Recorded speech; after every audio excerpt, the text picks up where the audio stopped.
optimal minimalism. At this altitude, I can run flat out for a half mile before my hands start shaking. Can I ask you a personal question? Now would seem an appropriate time. What if I did the opposite? I'm a cybernetic organism, living tissue over a metal endoskeleton.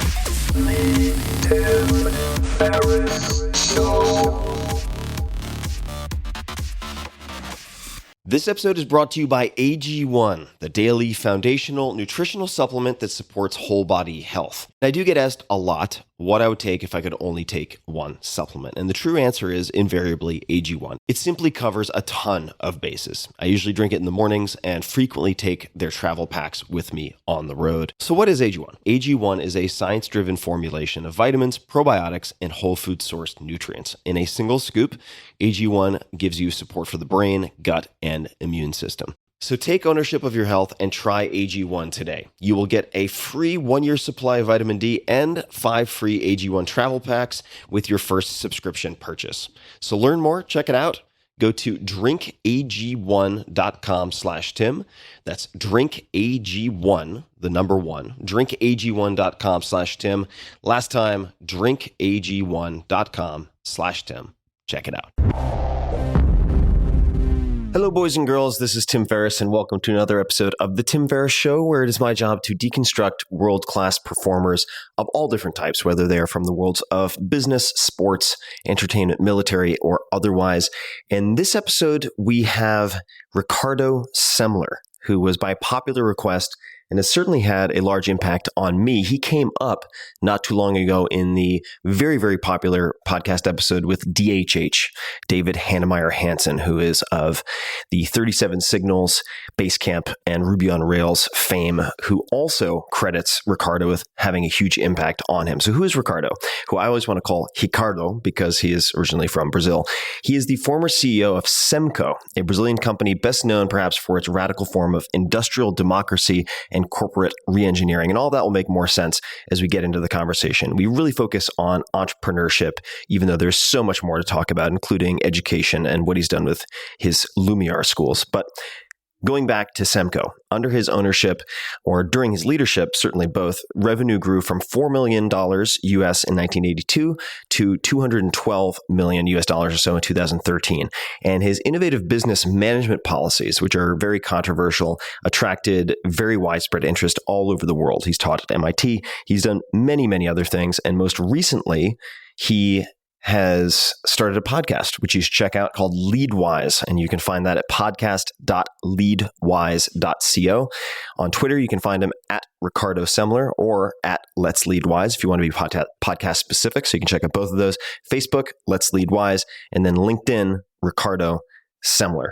And I should also provide some context for two very similar sounding book titles. So he wrote The 7-Day Weekend in 2003, which had a big impact on me. The 4-Hour Workweek, I'm not sure how happy he is about how seemingly related those titles are, but came about, for those people who don't know the story, from the original title of the book, which was Drug Dealing for Fun and Profit, which was the tongue-in-cheek name of the guest lecture I gave at Princeton on high-tech entrepreneurship, ultimately for at least 10 years. I think it was around 2003 to 2013 or so.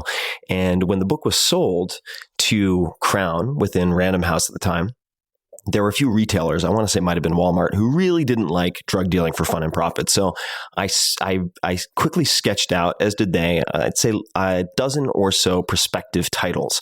And one of the ideas was the 2-Hour Workweek, because that's how long it took me to manage my company at the time. But that seemed too unrealistic. So I was like, all right, we'll go up to 4 hours a week. And then I tested that along with the other titles in Google AdWords. And for, let's just call it $200 a week later, since Google mixes and matches the ad headlines, which were the titles, and the ad text, which were my subtitles, I knew which combination had the highest click-through rate. And that is how we ended up at the 4-Hour Workweek. But no matter, I will put a shot of a photograph of my self-made index at the beginning of the 7-Day Weekend, which is a great book, and I recommend people check out. And this conversation ranges very, very wildly, and I hope you enjoy it as much as I did. So without further ado, please enjoy my conversation with Ricardo Semler. Ricardo, welcome to the show. Thank you. I'm so happy to have you on the phone and on the show because I have been a fan for so long. And I, in fact, have this copy of one of your books, The 7-Day Weekend, which has traveled with me for at least 10 years now. I bought it when it first came out, and I was looking at the index that I made for myself in the very beginning, which I'll have to take a photograph of and send to you. So first of all, as it came up in my conversation with DHH on the podcast, I just wanted to thank you for sharing your experiences. Wonderful. It's I have a copy of your 4-hour work week or similar name, and I'll have to see a photograph of that to believe that you've actually carried it around. But it's great to catch up. I know you've been very thoughtful about all these really deep issues of how to live, how to work, and how do you put wisdom into things, which is my concern as well. So I think we'll want to jump into that and also talk quite a lot about education. A lot of my audience has many questions about learning and education, so we will certainly get to that. But for those people who don't have a lot of background and a lot of context, could you give us perhaps just a snapshot of where you grew up and your childhood, just as a starting point, and then we can depart from there to many different places. But that would be a very helpful place to start. Sure. And, I was thinking about it the other day when I've been trying to work with some guys in the UN and elsewhere about putting education platforms into refugee camps. And it kind of explains my background as well. My parents were both Austrian refugees, and my mother was a refugee in all respects of the world, in the sense that she ran away from Vienna to Shanghai, spent 11 years in Shanghai, but then was kicked out of Shanghai by Mao Zedong in 1949, and then actually spent 18 months in a tent in a refugee camp in the south of France. And she was one of these displaced persons who had no passport whatsoever. And so it's very interesting how we see different variations of the word refugee. But the fact is that she then became an immigrant in Brazil, which was the only place that accepted her. And so much later I was born. And she had, she lost 7 pregnancies and stillborns, etc.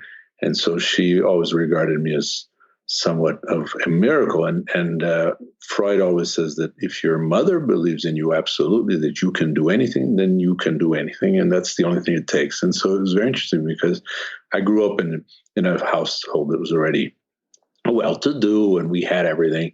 And when I got to about 12, 13, I got involved with rock bands. And then I spent a lot of time as a roadie, and then and playing. I was never terribly good, but enough to kid all, and enough to trick, let's say, all my friends into thinking I was very good and going on stage here and there, which is, I think, probably the most important part of it, And so by the time I was 17 or 18, I was very much in that mode.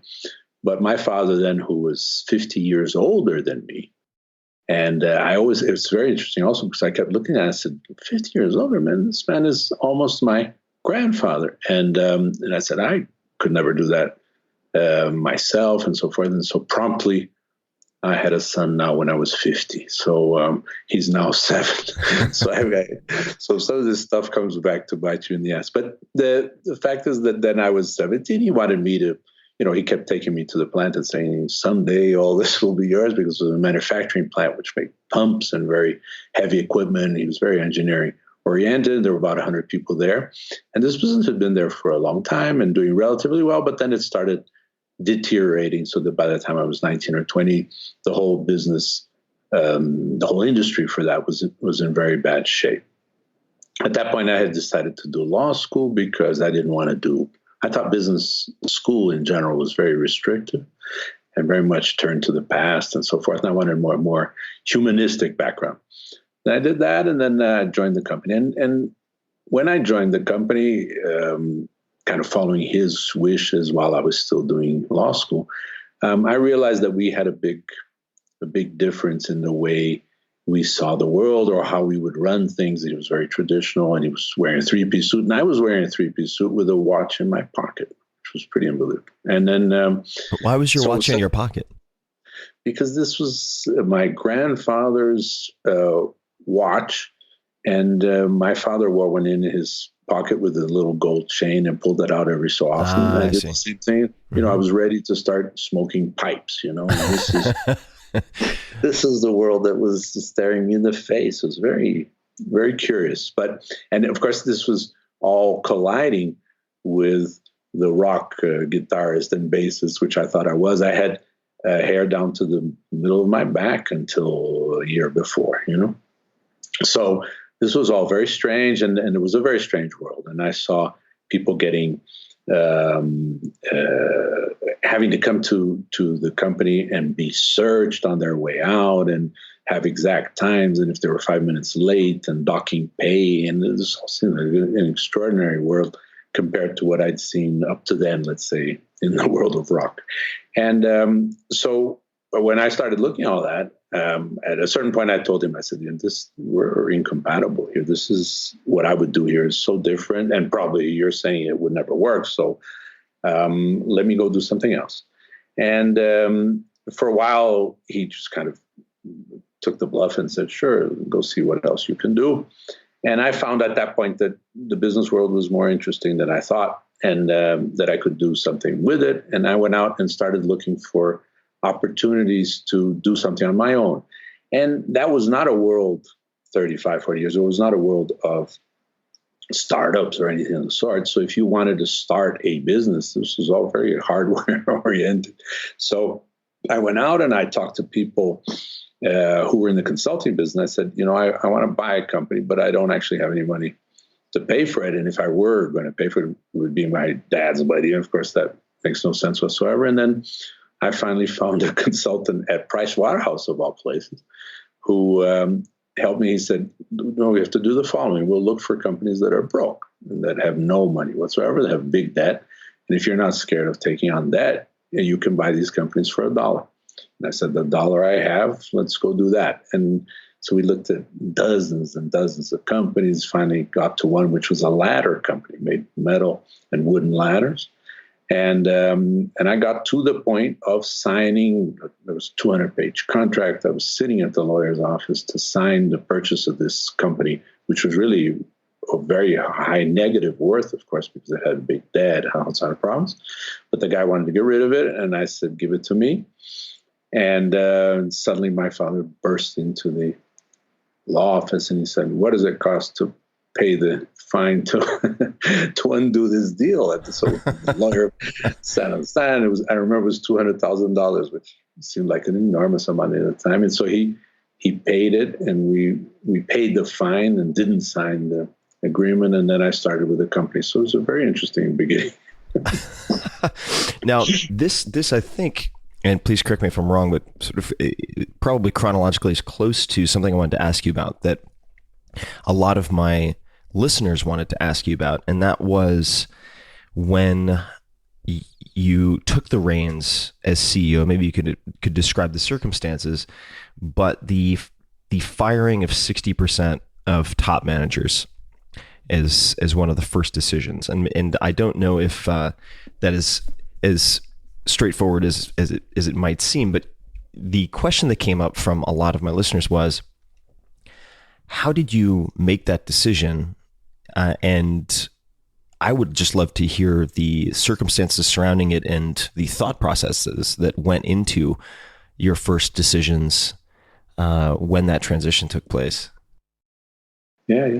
And it's interesting. I mean, what I told you a little bit about now connects to that, of course, and it's interesting the thought process when you say, your listeners want to know this, want to know that. And I just started doing a little, our guys have been insisting to do a little podcast, and we've called it Leading Wisely. And Leading Wisely is all about this issue. How do you make some decisions like that one of firing most of the people? And how do you know that it's folly or wisdom when you start, And so I'd gotten to that point where it was either him or me, in the sense of there were two ways of trying to run this. And at that point, the business wasn't doing very well, which gave me an opportunity. But as I looked out at these people, maybe, we had 100 odd people, so maybe 20 of them, a little bit more, were either managers, supervisors, or somebody were in a leading capacity.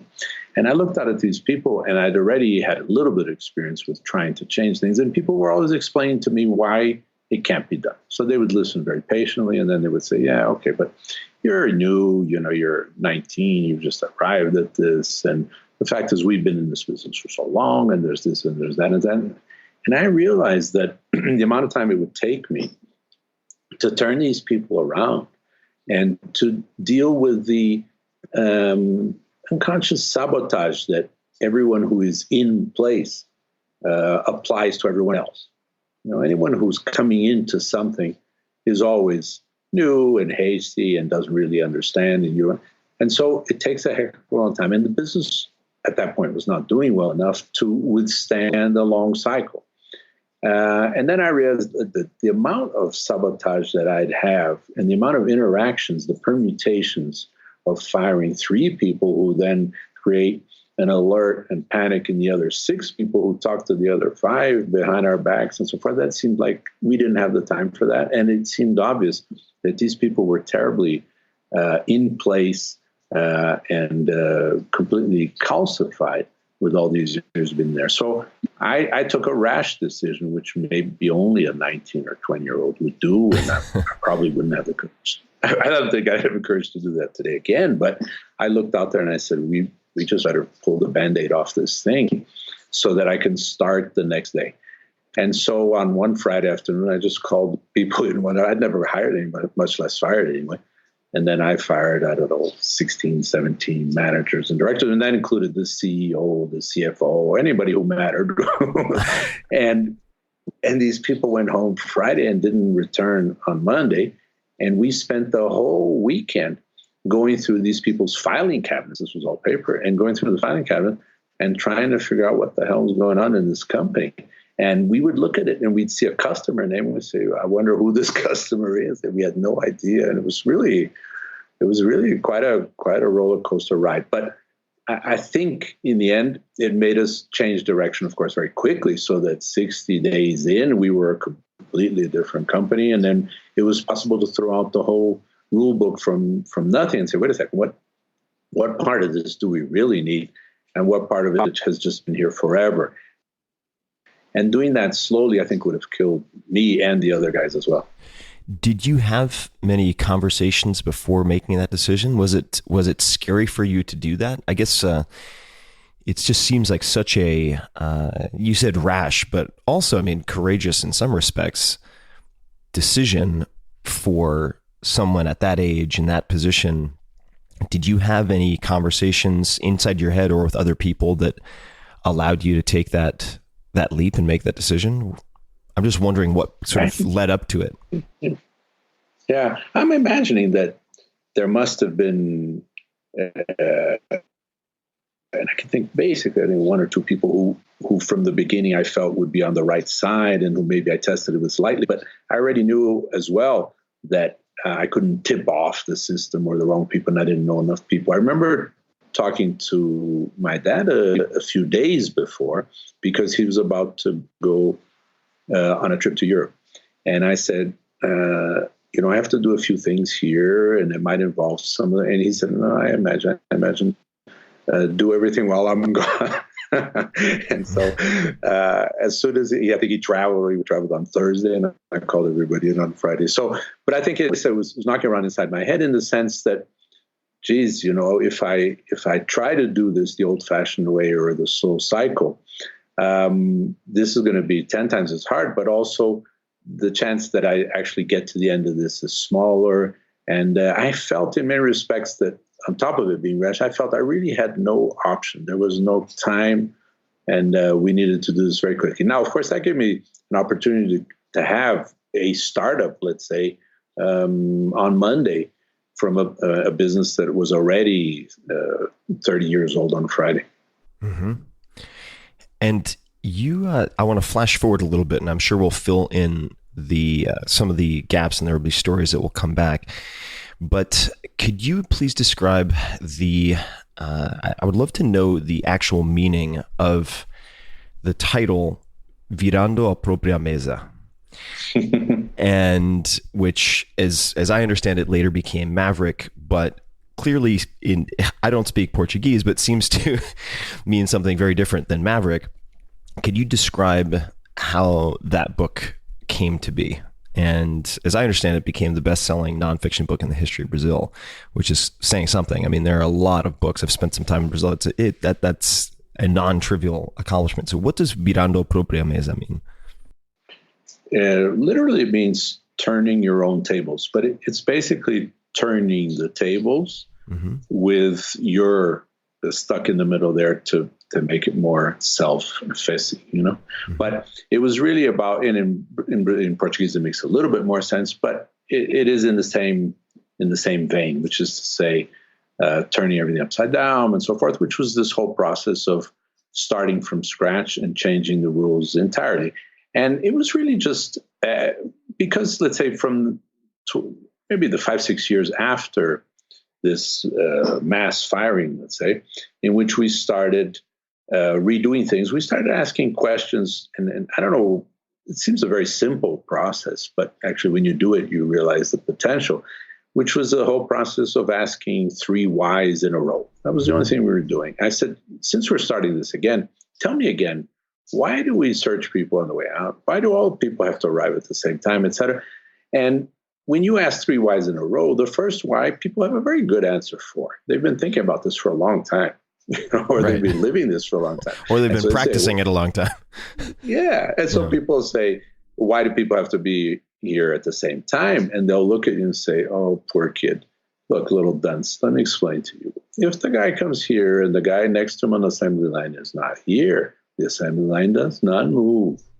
And that's the first set of whys. And it just becomes more sophisticated. But they did the same thing to me at law school, at the Harvard Business School. Everywhere I heard the same condescending response to, oh, let me explain it to you. So the first why is the easy one. And I always say that, I have 5 kids and the smallest one is 7. And I always say that, when you have the 3 whys and you ask them, they ask you something, anything. They said, Dad, why is this way? And the first question, the first why is easy to answer. And then they'll say, but why that? And then you start getting into a little bit of trouble. And you say, well, really, because by the third why, you have only one option, which is to buy them an ice cream. And this is what happened to be there. So I'd say, why do we have to come at the right time, at the same time? Or we'd say, why are we all dressed the same way? Why are we wearing suits and ties? Oh, so that we'll look more like each other. Okay, great. Why do we want to look more like each other? No, because, and this is the same with almost anything you ask of business rules. There was a reason. Sometimes somebody was concerned with something, but it wasn't really essential to what you're trying to do. And so we would say, if we can't answer the 3 whys about anything or about any rule, let's just throw it out and let's see what's left. And we were left with absolutely nothing or anything of really important. And so we started organizing ourselves around this new way of, if you can't justify it absolutely, let's try to do it without. And that went for organization charts and boxes and titles. And, we were asking things like, why can't you just set your own title? Choose any title you want, put it on a business card. And if the guy who's going to buy from you, and you put there, you'd rather write VP, regional sales manager instead of trainee, I don't care, as long as he buys from you and he trusts you and you deliver the product, and off we go. And so we started doing this with everything. And so we threw out the organization chart, we threw out job titles. We said very quickly, we started asking questions. Why doesn't everyone know what everyone else makes here? Why can't people set their own salaries? And nothing resisted 3 whys in a row. And but to make a long story short, suddenly the company started doing well.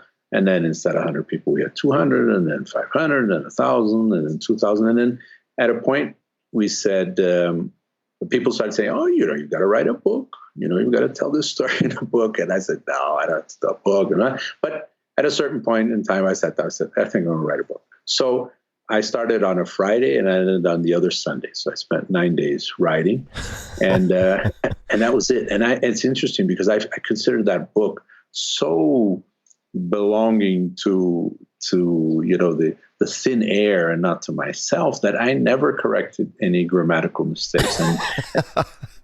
And it came to me from the publishers many times. Said, "You sure you don't want to correct that? This is silly what you wrote here." And there's stuff that I'm not at all proud of anymore, of course. And there's a lot of mistakes. And I said, "No, you can't touch it. You can't touch it. It doesn't belong to anybody." And so what happened was I sent it out. I finished it in ink, and it was 900 pages of pen and ink. And I took it. I had someone type it, and then I sent it out to the 8 big publishers in Brazil, and the 8 rejected it, and it didn't take them very long either. The 8 rejected it, and they said, nobody wants to hear anything from a Brazilian businessman. They're buying Lee Iacocca and Akio Morita and all these guys, and nobody wants to hear from a Brazilian businessman. And then one of the guys talked to me and he said, "You know what we could do? We could give this out as a year-end gift from the company. Wouldn't that be nice? 300 copies or something." And I said, my ego is not small enough for that. I can't do that. And then I found a publisher who was the 9th. And I said, "This is not possible. You've got to publish this for me in a small version. You can't lose all that much money," and so forth. So finally, the guy said, "Sure, I'll do it." And we had a very interesting discussion about royalties, because he said, what you get is 10% royalties. And I said, "Oh, that sounds good." And I said, "What if it sells more than 5,000 copies?" And so he laughed and he said, well, it's okay, 11%. Anyway, we had this whole table, because I kept asking. I said, "What about 50,000? And then he'd almost fall off the table laughing. He said, "Let's make that 15%. Anyway, so I got 20% royalties over the years out of about millions of sales. But what happened was I really never thought, of course, that I knew what I was doing, and I knew this book was very necessary. No, nothing of the sort. But I just wanted at least to get it out there. But it apparently was a bit like a surfboard, that you're sitting there and suddenly the big wave comes. The wave I didn't make. People were apparently ready to think about a different way of doing things. And so they took the book forward, and nothing happened at all, because he put the book out. There was no publicity. There was nothing. And about a week later, somebody found it, and somebody wrote a review, and then it spent 200 weeks on the bestseller list, of which 150 weeks in number one. It was very simple. It just went mouth to mouth, and apparently it hit a moment, a nerve, a time in which it went off on its own. But so that's a long-winded response to, it's called Turning the Tables because of this whole turning things upside down and finding out that it works just as well, and in our case, a lot better. So I have a couple, I'll have a million follow-up questions, but I have a few that are related to what we've talked about so far. So the first is, and this might seem super specific, but what is the right way to fire someone, or how would you go about firing someone now, or to those entrepreneurs listening? So of course you had your approach when you first came into the company, but how has that changed or evolved over time? What is the right way to fire someone if you need to let someone go? Sometimes my wife says that, it's so nice being fired by you that I keep thinking this was a very positive thing that you did. And I see all these people getting up here after you say, I really have to fire this person. And then they get off and they're smiling and they're patting me on the back. And I say, what the hell are you doing with this firing process? But the fact is this, that when you get close to it, some people are surprised, but most people have an inkling already that things are not doing well. I have this if someone's working close to me, and that's the only situation, of course, where there's a firing situation, but the person's working close to me and it's not going places early on, I do very little of that. Let's do this again. Let's do another chance, another way, another cycle, etc. So it's highly, highly intuitive. And so to me, if it doesn't feel right, it's not good for the person nor for me. to continue. And so I'll sit the person down and say, this isn't working. And from many respects, the person will say, I didn't realize, or I didn't think so. No, wait a second, or this and that. But it's all about being very, very exceedingly frank and saying, and most of the time, it's a situation which I say you can definitely count on good references. Let me see if I can help you. Let's think about it, where you could go from here, et cetera. And mostly, I think that's the bit of why people in the end don't feel so bad about it, is because I look forward a few months or a few years, and I say, you're going to be stuck here. I want this from you. You're obviously, this isn't fitting your profile entirely. And you're going to keep at it. But slowly, we're going to start, abrasion will set in, and I'll be more ill-humored about this, or you'll find that getting up on Monday morning and coming to do this isn't as fun as it used to be. Let's cut all this at the root and give you a real chance of finding something that makes you a lot happier. And normally I'll say that this here may seem like something you do well, but let me tell you, this doesn't work. But this that you're good at, you should be able to find a way to do that. And normally it ends relatively well because it is so based on transparency, Definitely. And when you subject these conventions to the 3 whys and everything falls apart or just isn't justifiable, so now you're effectively dealing with a blank canvas, how do you choose what to do first? Or if somebody does this in a company, is there a particular order you might suggest that they tackle things in if they're just left with all of these rules from all the way from, say, marketing to finance to hiring to fill in the blank have fallen by the wayside because they can't be justified? Where do you start? Because I could see a lot of people feeling scattered or becoming scattered. How do you choose, or how did you choose what to do first, second, third?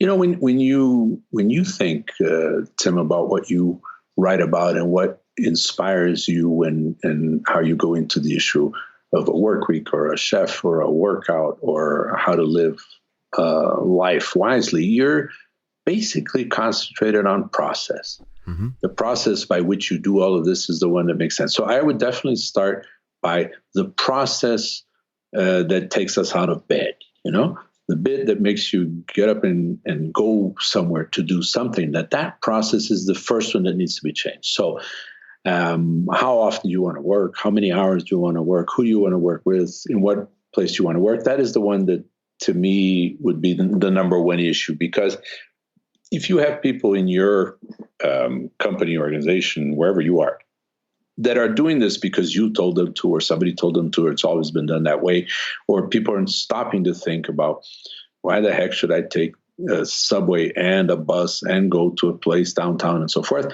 This is the stuff that is undermining your whole opportunity to have the right process. So I would always start with, is this really what you want to do? Oh, yeah, I love doing it. Okay, but you love doing it at this time of the day? No, not really, actually. If I could take my kids to school first, right? This is the stuff that I would tick off. What's the stuff that you're doing or how you're doing it, which somebody asked for or somebody thought was going to be smart or was a good idea 4 years ago. And I'm sorry to interrupt, and this is something you would ask of every employee.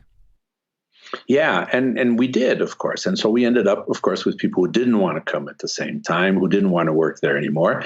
We went from one building, which was when we started asking this question, we had one central building and everybody came to us. And this was the obvious solution. Within maybe a year and a half, we had 14 different places around town. And so we would say, go to the place that's nearest your house or nearest the customer you want to visit, or don't go anywhere. But don't even tell us, because we don't want to have anyone who keeps tabs on you, because your process of how you want to do this is the most important thing. And let's negotiate, you and us, let's contract for something you're going to do. Are you going to sell 56 widgets a week? Oh, great. So if you sell 56 widgets on Wednesday, please go to the beach on Thursday and Friday.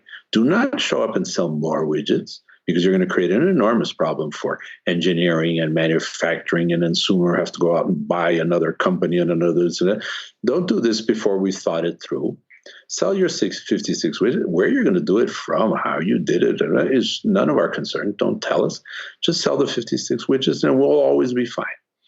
And this is true for everything else. It's true for accounting, it's true for marketing and so forth. And so the process of how you're going to do this is necessarily yours. And we don't want to be in the way. So here are 14 different places you can go to. If you want, you can stay in bed. We don't care. Don't tell us how many hours you worked or how hard it was to sell the widgets, because we don't have any place to put that information. That was the whole focus on process. Mm-hmm. And when you're asking why not A, B, and C, right? When you're testing these assumptions, are there any particular notable failures that come to mind with tests that you performed? Oh yeah, and I can think of a few, and I'll tell you a few. But the main thing is that the enormous amount of mistakes that one makes in organizations, with your wife, with your kids, at the church, in a group battalion, and so forth, is so humongous that you have to consider a bit, the Babe Ruth permutation, that if you just hit more home runs than you missed the ball. But can you think, how many times did Babe Ruth miss the ball? And here we have very little, in general, we have very little patience for these mistakes. And my thing is really to brush aside the mistakes and say, okay, that's great. That was wrong. Let's try this again. Now, if we're wrong again and again and again, that's really no problem. We just have to be batting in the right direction. So there's a lot of things that we started that we thought was really smart. We figured all of this out.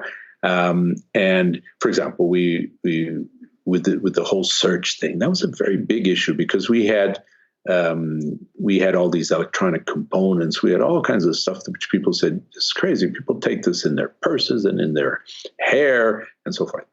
And we said, it doesn't matter. You mean searching employees on the way out? Searching, and I'm going back here 35 years, sure. Of course, and in Brazil. But this was a big issue because everyone kept checking the stocks, and there was always something missing from inventory, and this was all very expensive stuff, which was easy to take. We worked, and the motors were all copper wires, and then there was silver this, and then there was components and so forth. And I was saying, the process here is that I cannot work with people that I interact with, that we try to do things together with, I have empathy with, and then I search on their way out to find out whether they're stealing from me. That it's just not possible. It can't be done. And so for some time, that didn't work at all because slowly we had a lot of inventory problems, and the amount of losses that we had in the months following was obvious, and people would look at us and see, here, silly guy, it's getting worse. And my reaction to that at that point was, do we keep this inventory safe and locked up and people have to requisition it? Yes. Okay, well, let's give up that process as well and just leave the stores completely open, the inventory, and anybody can take anything. And then for the first time, we had a decrease until the problem went away. Huh. Because the whole process was, if we're showing you here and there that we don't trust you and sign this and lock this and so forth, and then we're just making sure you don't steal, it's a crazy situation. It's always a very small minority of people. And as we put the process in place, people started saying through a form where they would come together at a meeting and decide who they needed in their area for the next 6 months. And slowly the system expelled the people who were just stealing. And I don't know what happened over the years. You've said in these 35 years, have people stolen more or less, et cetera? We don't measure it. We have no idea. We've never had any idea. But it's never become an issue big enough to worry about since, And so what I meant to say was that we made a lot of mistakes in every one of these processes when we started telling people on the assembly line that they could come anytime they wanted. They could leave their kids at school. They could stay longer in bed.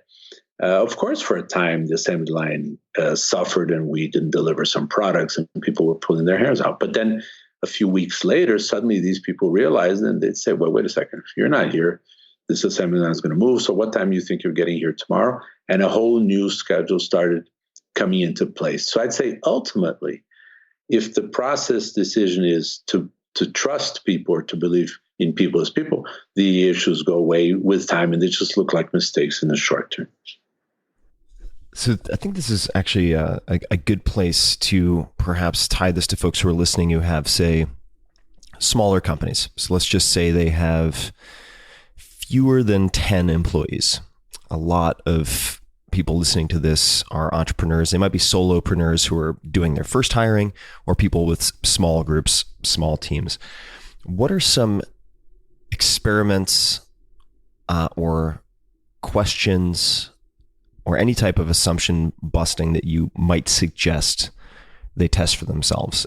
Are there any good starting points for people who have processes in place, but they're small teams, relatively flexible, but very, very resource constrained? Where might they start in terms of testing? I think that undoing your first urges to become organized are a great place, because when you have the 2, 3 and you're in your backyard or in a garage and suddenly something seems viable and you're writing code or you're put together a small object which suddenly a shop wants, you're in your most primitive creative stage. It's not beautiful and romantic and Jean-Jacques Rousseau all around it, or Thoreau. It's really your first urge. When you start going places slowly and you start realizing that people are interested or there's more volume, more expansion possible, that's when you start looking around and say, oops, I need more people. But very soon after, and you might have 8 or you might have 12, and then suddenly you say, oops, now wait a second, we're going to become bigger. I need to get organized. I think this is probably the single riskiest point, because it doesn't seem like such a big assumption. You might ask someone who supposedly knows, or you'll spend some time on the web looking at literature of organization. And then suddenly you're stuck in a world which starts ascribing and prescribing and describing how you should be doing things. And I think that is the original sin, let's say, of organizations. And so I would say resisting the rationale that is being handed down to you that you need to get organized, I think is much more valuable than it sounds. And people look at that and say, but wait a second, if I don't have this and I don't have a software that does that, and if I don't give my payroll to that, I'll never know, and this will be wrong and so forth. And you find that the stuff, let's say the bureaucracy that has to be dealt with, is nothing like the creative effort of communicating and dealing with people and giving them freedom. And slowly you find that as you grow from 8 to 12 to 14, you suddenly say, now wait a second, before we could do this, but now I'm not able to just hire somebody or agree and contract for something. I need to know what they're doing. And I think that when you start asking, why do you need to know? Oh, because if I don't know, I can't. I'm following them on Slack, but I don't really understand what they're doing. I don't know whether they really come in. I don't know if they're working harder or less than someone else, whether they should be making that. And maybe the answer to all of this is it doesn't matter if you know this or not. If you get down to the very, very few things that really matter to you, being unorganized, apparently, which is not knowing a lot of this stuff, becomes completely irrelevant. I've had now in the last 2 years, Tim, I've been dealing with kids, 25-year-old, 28-year-old, 32-year-olds who I've started businesses with.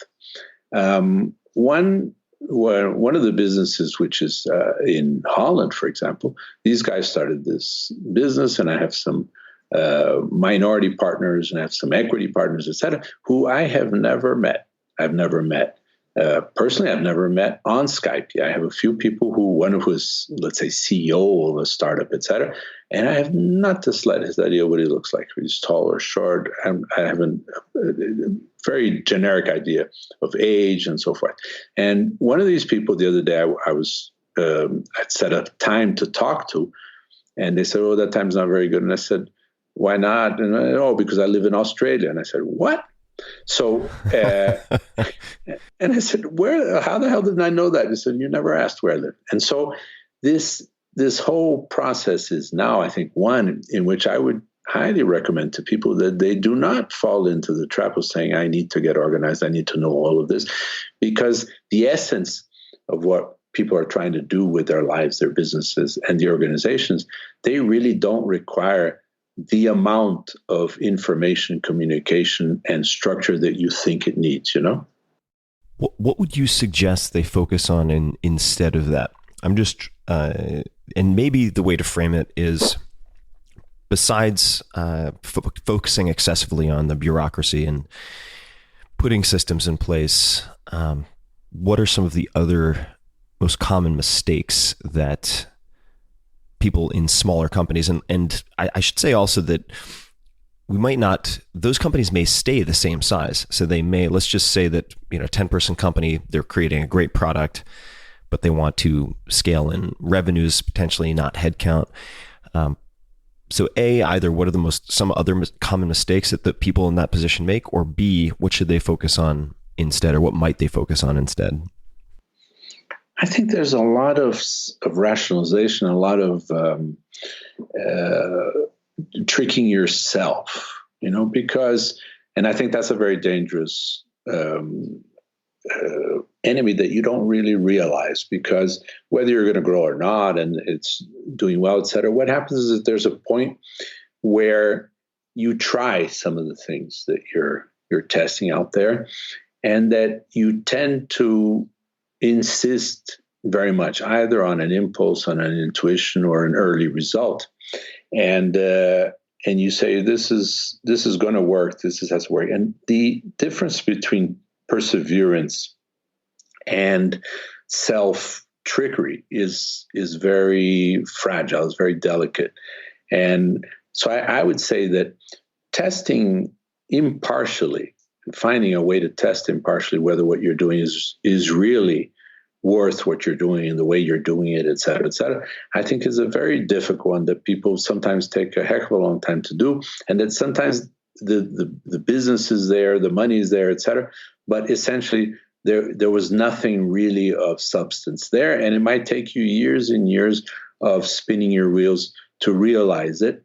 And sometimes when something does not go through in the end, you start remembering those small comments or those people who were naysayers all along, you were just pushing out of the way in order to do what you had to do because you knew it was right. So I'd say this whole process of really poking at what you're doing, the product or the entity or the time you're taking, is a disheartening process most of the time, because very few things really are feasible. And most of the things will run for a while. And I think that if you could poke at that early on and be excessively transparent and humble about whether that exists really as an opportunity, I think that would be by far the most valuable thing you could do. Which of your books would you suggest, say, that small organization entrepreneur start with?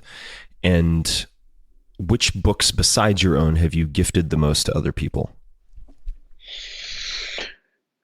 The one that you mentioned, the 7-Day Weekend, is a good place to, as with many other books, is a good place to poke around also inside your own head and to look for some insights. In the end, when I wrote the book originally, and Brazil was still a relatively closed elite environment for business people, et cetera. So obviously, because the book had sold a good quantity, most people had read it, and I kept giving, autographs to taxi drivers. And so it was a very, very, very small microcosm I was living in. But I remember the second occasion that this happened to me, which was being stopped on the street and somebody saying, I read your book and it changed my life. And they would go off and quote somebody else's book entirely. So when this happened the second time, I said, shit, this is not about me at all.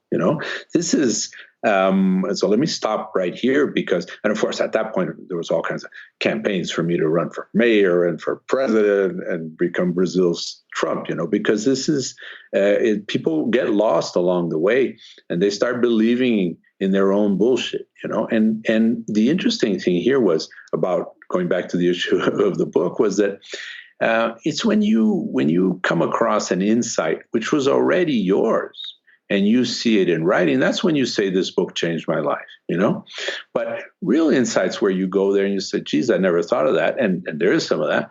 It has to add to something that you believe in or that jives with your moment and so forth. So I think that putting too much weight and too much importance on something that you got out of somewhere, got an insight, doesn't remind us that this intuition and this insight was growing inside you already. You were just waiting for some clarification of it. But that kind of answers the second bit, which is I taught for several years at the Sloan School at MIT, and I had a group of MBAs, and this was always a very fun group. And I used to go there in the fall quarter, and I tell them, look, this is what you have to read to understand business and organizations and so forth. So I was obliged to make this available on the MIT side anyway and so forth. And then the books that were there were Marco Polo's Travel,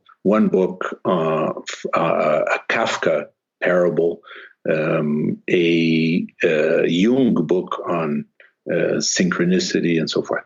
And so these kinds of books, and Kafka I think is extraordinary, these kind of books I think give you an enormous insight into the people who are doing things or why they're doing things, rather than the whole set of how-tos, And when you run away from the how-tos into the issue of how do you get to real wisdom, we've been at this for a long time. We've been in this agricultural era, and then we were in the industrial era, and then we were in the information age, and we were in the knowledge age, but we don't get any closer to the age of wisdom.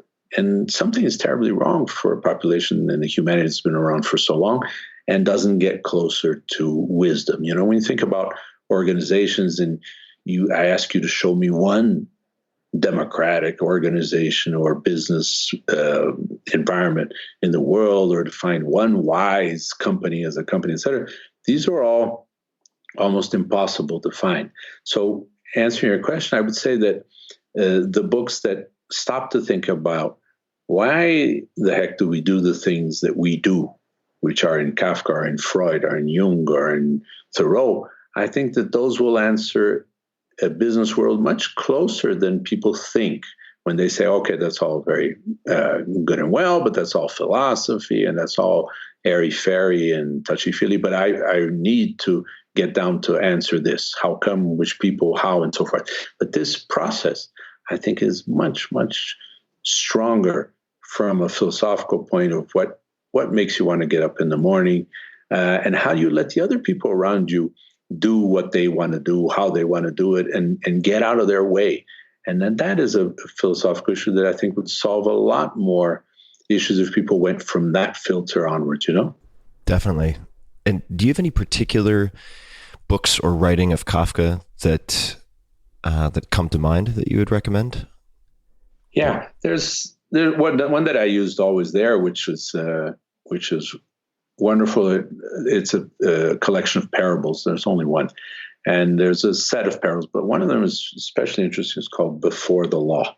And Before the Law is only 3 pages long. And I used to sit on top of this teacher's desk there in Cambridge and read this to the kids, the MBA kids. And this was really interesting because I really felt like I was reading to my small kids. And I'd sit there and say, let me read this to you. But the fact is that it's only 2.5 pages long. But it just tells the story of a guy who sits in front of a door, which is open. It has this big guy who is guarding the door, and he's a Cossack, and he's full of these big fur coats, and he's enormous, and he's scary. And the guy asks him whether he can go in. He says, sure, you can go in. The door is open. But don't forget that further on, there's another door with a guy who's scarier than I, and then there's another door and so forth. And then the guy says, well, wait a second, I think I'll just wait a bit here. And this goes on until this guy's getting older and older and older. And then finally, when he's about to die, he's lying there on the floor. And then the guard bends down and he says, and he asks the guard, And he said, now that I'm about to die and I have no more forces to go through anyway, what is beyond that door? What's going to happen? And the guard says, well, this door was only for you. And since you are now going to die, I'm going to close it. And it's a wonderful exercise in realizing that each of these doors that you did not go through were only for you. And everything that we're comparing ourselves to all the time, and the size of our businesses and the health of the this and the wealth of the that, and how good our family is and how good our life is, where is happiness, where is wisdom, etc. It all really answers this one issue, that this door is there only for you. And if you don't cross it, it'll close when you die, you know? Mm-hmm. Now, I've been struck with how much I was a nonfiction purist for a really, really long time, and was fortunate to have a few people intervene.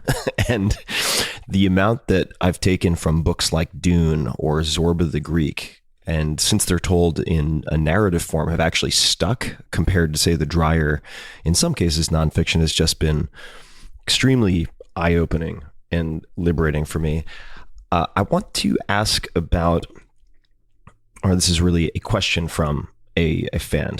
So Felipe Moita, I don't know how to pronounce his name, but this is a part of his question. So this is referring to you. He once said he made a big fire in his backyard and burned every article, book, interview, everything he had done as a symbol to not look back. Has this been done again? And how is his relationship to the past? So could you elaborate on this? I don't know if it's accurate or not, but if you could comment on that, I'd love to hear your thoughts. Yeah, that was when I turned 50. So I'm 57 now. So when I turned 50, I looked at my library and I looked around me and so forth. And I said, shit, there's a lot of stuff on me here. You know, I have my books in all these languages, 38 languages. I have 1,000 articles. I have DVDs. I have CDs. I have even, of course, a video cassette. So I don't even know where I would play that, but I had it.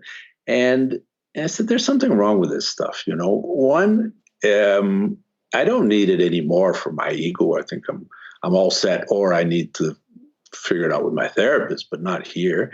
And two, I have these 5 kids, who are going to run around, and suddenly they're going to find that I'm larger than life. And people are going to say, well, are you going to follow are you going to run your dad's company? And I said, that's a terrible imposition to make on them, And so I thought there were 2 things holding me back. One of them was that if I remember that I did this and I did that, and I have this and I have that award and I have that, I have a very wrong sense, a very superficial sense of who I am. So I thought that if I get rid of all this stuff, I'm also a lighter for the trip that's in front of me, and that I can look at things from scratch and say, let's forget all that. So what would I do now, and how do I kind of zero base my life from here on? And 2, I didn't want these kids to be burdened by the idea that your dad this, your dad that. So what we did was we started a bonfire in the backyard, and it took us about 5 or 6 hours to burn everything. We just burned 100%. And so, just out of curiosity, this was in Sao Paulo, or where were you? Yeah, I live up in the mountains. Okay, I was just wondering what your neighbors thought. Okay. Yeah, I didn't call the firemen. But so we just spent hours burning all this stuff, and it takes a hell of a lot longer than I thought it did. And VHS tapes don't burn very well, and a lot of black smoke. So we did hours of this, and so it's now been 7 years since there is no shred of anything of mine in the house anywhere in that respect. And the good part about it is my 5 kids, they really don't have the slightest idea what I do. And if you ask them, someone might say I'm a writer. Some might say I don't do very much. And they have no idea. I've never taken them to a company. I've never told them that one day this could be yours. And so it's never entered their mind. They know that we have money because they can look around, but they've also learned from the very beginning that they've gone to public school with kids who have nothing whatsoever all along. They go to the house of these kids who are very humble, and they've just learned to accept that there's luck. There's luck when you're born in a family that has money. There's other things that are talent, and the kid plays soccer 10 times better than you, and they've found that there are other variations. But the one of your father's and this or that one they've never caught up on. And so that was the whole rationale back there. And I'm very happy that I did it. Now, I don't need to every 7 years do anything because, of course, nothing else comes in. Anything I get, we throw out as it comes in. Anything that has my name or is about me or is from me, et cetera, we don't keep it. And that way it keeps relatively clean. I want to come back to the parable and the door and the doors being yours and yours alone, and this trap that some people fall into in terms of comparison and keeping up with the Joneses. And just as context for people, I live in Silicon Valley, for those who don't know, and regularly interact with people who might have net worths of hundreds of millions of dollars who are miserable because the other person with hundreds of millions or maybe billions has a larger jet than they do or something like that. And I'm looking at... Or Larry Ellison looking at yachts. Right, yachts or fill in the blank pissing contest. And I'm looking at the notes that I made, it must have been in 2003 in the 7-day weekend. So I'll just give you a couple of samples. 168, find talent, then opportunity, not job description, then talent. 71, the reason for work. 104, max personal wealth is 12 million. That's what I'm going to dig into in a second. 123, no more than 6-month business plan or 6-month plans versus long-term plans. And I have dozens of these, but what I wanted to do is turn to 104 because that I'd love to read a small piece of, and then just to hear you perhaps elaborate on it, and perhaps your thoughts have changed somewhat. So here's just, and find out whether I actually wrote it myself or not. Right? Yeah, so exactly. So this is the paperback. This is on 104. I have a theory about wealth. My friends just sigh when they hear this. My theory is that the maximum personal wealth is $12 million. And I've done some calculations with economists to bear out this Kabbalistic and admittedly provocative number, not a cent over 12 million. After that, all millionaires are the same. And then I'm going to jump down. I'm skipping a few paragraphs, but you call this the Da Vinci constraint. And then the example is a neighbor of mine in Sao Paulo built a house that reminds me of a South American dictator's compound. He may have spent his entire allotment of 12 billion on this house, but now his problem is Leonardo, who points out that a human cannot possibly feel at ease in such a disproportionate house. Certainly my neighbor can live there, open it to photographers from design magazines and be admired from afar, but in winter he'll huddle in the tiny TV room on the second floor, withdrawing from the cavernous rooms to seek a more human scale. And then I'm going to bump down another 2 paragraphs. And I like this line a lot, which is, collecting money is like amassing any other item. By definition, no collector can ever be happy. So I'd love to just hear your thoughts on this, and if they've changed at all, because this is something that, or it's a temptation, this comparison and growth for the sake of growth, more, I need more, that leads a lot of people to be very miserable. Could you just elaborate on this thinking? I think nowadays this is about 15 years old or something. Yeah, a little bit less. Yeah. I think in this last decade and a half, I think that the number of people who have come to realize or to accept the intellectual concept that money doesn't buy happiness, and growing for growth's sake and comparing yourself to everyone else ends badly. And I think a lot of people have accepted this as a thought. And then something in the back of their mind says, yeah, but if I had 12 or 20 or $50 million, everything would be a lot easier. And it's only these guys who really have the money who keep bullshitting about how money is not important. So this is right. This is right. This is how it comes down, let's say, after so much time thinking about this. Basically, we're in a world post 1989, let's say, when the Berlin Wall came down. We're in a world that says, oh, capitalism has won. So there's no such thing anymore as Soviets and communists and so forth. This stuff we've now proven, the world has proven, that money is the real king. The world is a monarchy, and the king is money. And of course, guys who do this better than other people have now taken this to new proportions, which is natural. It's just doing more and more and more and more of the same. So if my house were big enough to huddle 200-300 people, and these were some of the people from around your house, let's say, and some of the some of the wealthiest people in the world. And I were to invite them all for dinner, and they were to accept. I would have at my dinner the wealth equivalent to half of the population of the world. So I could have in that dinner people who have more money than 3 or 3.5 billion people around the world. Now, that is money is king rationale taken to its most logical extent. And I started asking myself, and I asked this on a TED Talk, and it was the line that got most reaction from people over time, which was, if you're giving back, it's because you've taken too much. and people are, I have to give back. When you think about this and you say, one of your, he's not your neighbor, he's in Seattle, but let's say Bill Gates or Warren Buffett. Warren Buffett says, boy, I've been so good at this stuff, that I've now made, according to his calculation a few years ago, I've now made $30 billion more than I need. Oh, okay. So what am I going to do with this? Let me give it to people who really need it. And so forthwith, he gave it to Bill Gates, right? Right. This was the full rationale. And so there's something wrong with people who have a lot of excess money, of course, because you're saying, let's find someone who's already tramping around Africa and meeting tribes and trying to give money to AIDS and so forth. But the fact is that once you start accumulating, you're caught in this collection mode, which is, you'll always find a reason for thinking you need more of that, but it is taking away from something. It's taking away from your kids, or it's taking away from sitting in the backyard and reading another book, or it's taking from somewhere. There's no such thing as I will work harder for a time and then I will have the money and then everything will be all right, because that moment never arrives. And I think people realize that ever more.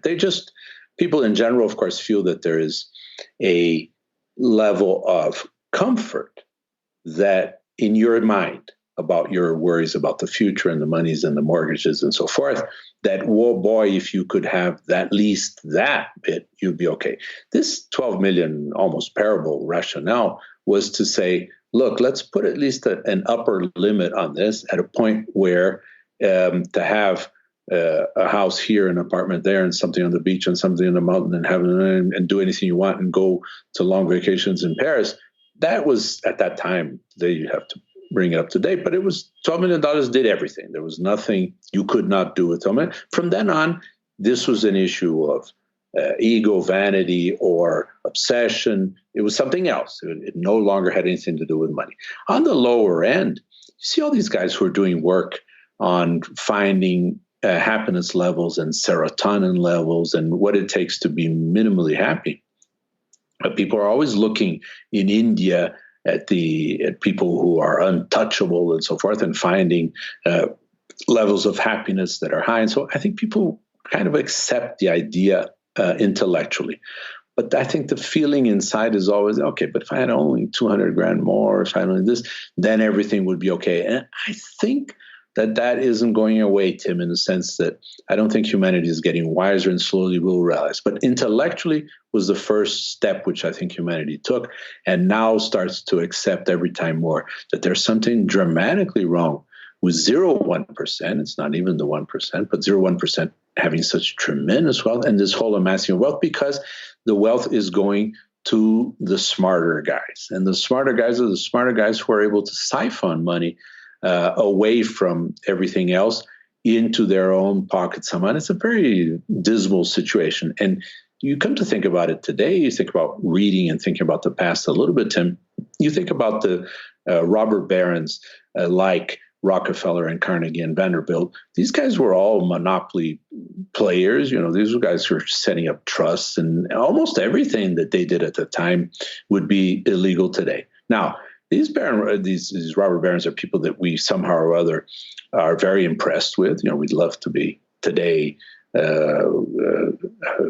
called to dinner by one of these robber barons. But is there a dramatic difference today, Tim, when you think about it, in the biggest corporations in the world and these people, many people who started writing code and doing wonderful things and so forth, which are now all about monopolies and trusts, and suddenly a guy like Trump says, come to Washington and play with me. And everybody says, where's my play? And I'm ready to play. There's something wrong with this whole process because money keeps calling money. And it makes very disappointing people out of the ones who've been seeking money as a big issue, money, power, and so forth. And you've seen it in all the films, you've read it in all the books, you've seen it with people you know. It doesn't end well, but it doesn't stop any of these people giving up other things in favor of that which in a money world, in a king-oriented money world, people seek. And that's the bit that I think most people have found to be silly, but they're still chasing somehow. And that was the whole bit about the $12 million. How do you use the question, what for?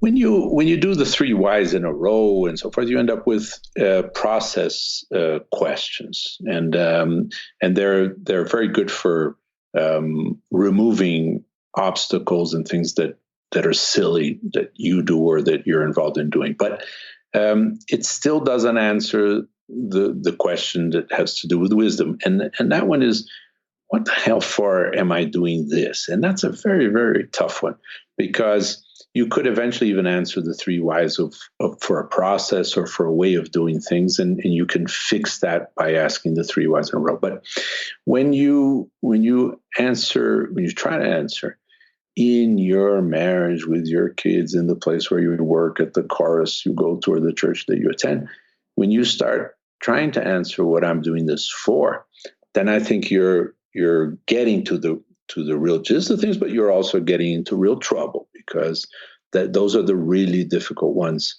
to ask. There's really, all of us have only one question in the world in our lifetime, and one kid of mine asked me that when he was 3, the other one when he was 4, and one we're sitting in a jacuzzi when he was 3, and he said, Dad, why do we exist? There's nothing else to ask, and there's no other question to ask for the rest of your life.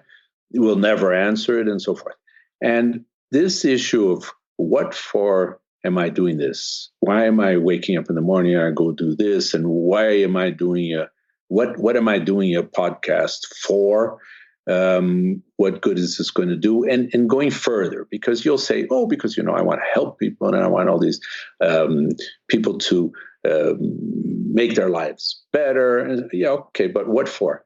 No, so that the humanity will be better. What for? What for? Because essentially, I cannot live with the idea that I'm not making the world slightly better than it was when I was born, even though chances are, and statistics tells that it's not the case at all. But for me to feel that way, I need to go do this. So I need to do the podcast. I need to write a book. I need to speak at conference. I need to do all this.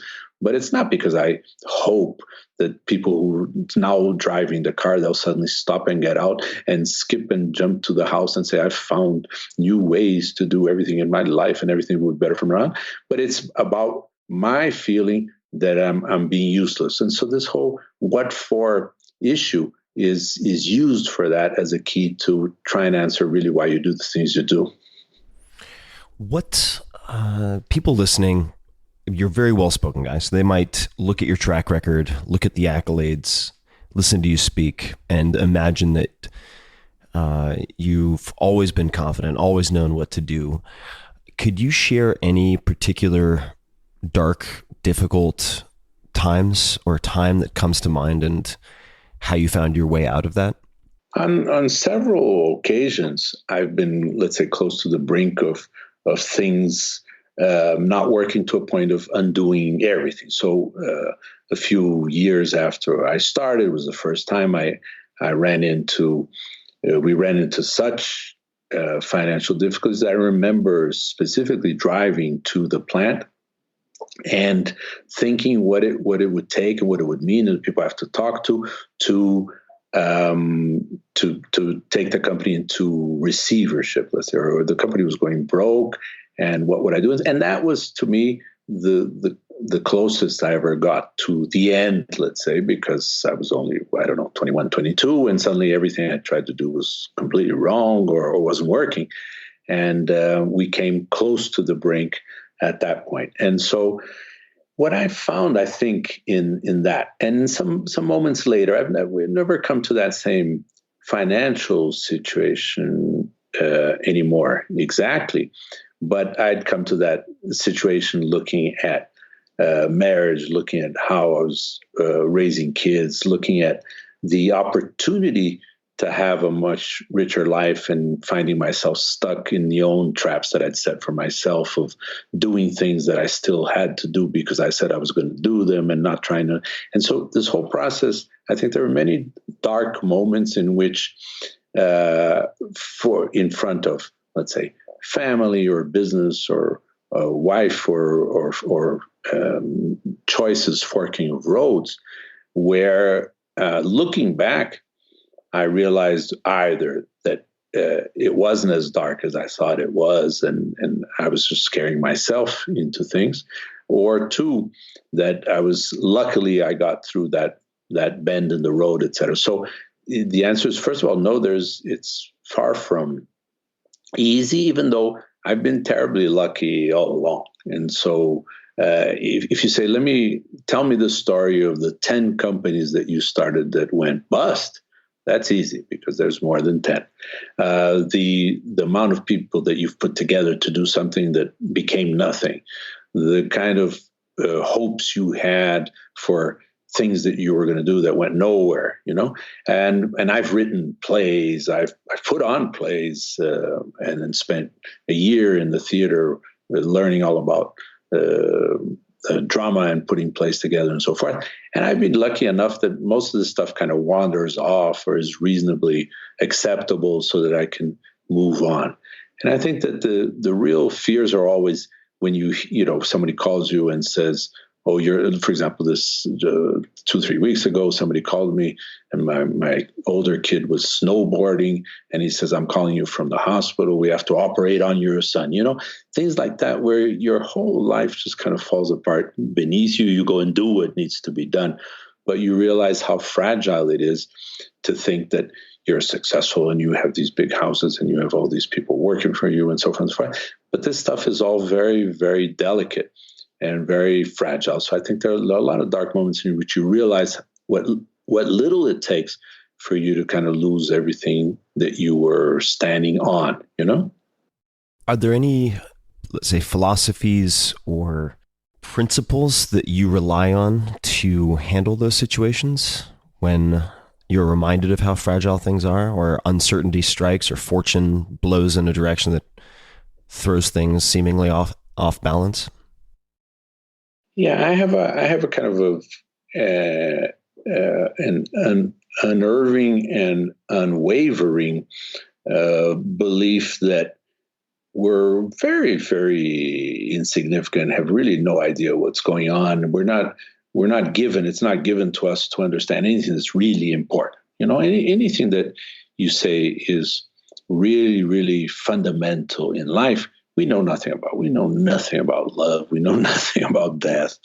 We know nothing. All the really important things we don't know. If you you go to a doctor and you go for a second opinion, a third opinion, et cetera, you will always realize that the first question, why do I have this? Or you have this because your nerve on this did that. The second one, et cetera. But the third why to any doctor is that we don't know, right? Mm-hmm. Everything is that we don't know. And anything that's really important, we don't know.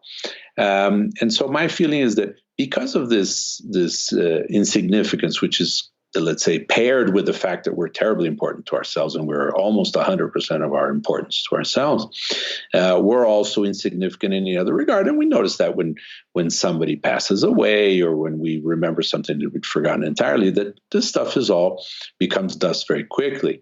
And so my feeling when things are dark or going badly is that it doesn't seem reasonable to me. It never seemed reasonable to me for things to go completely awry.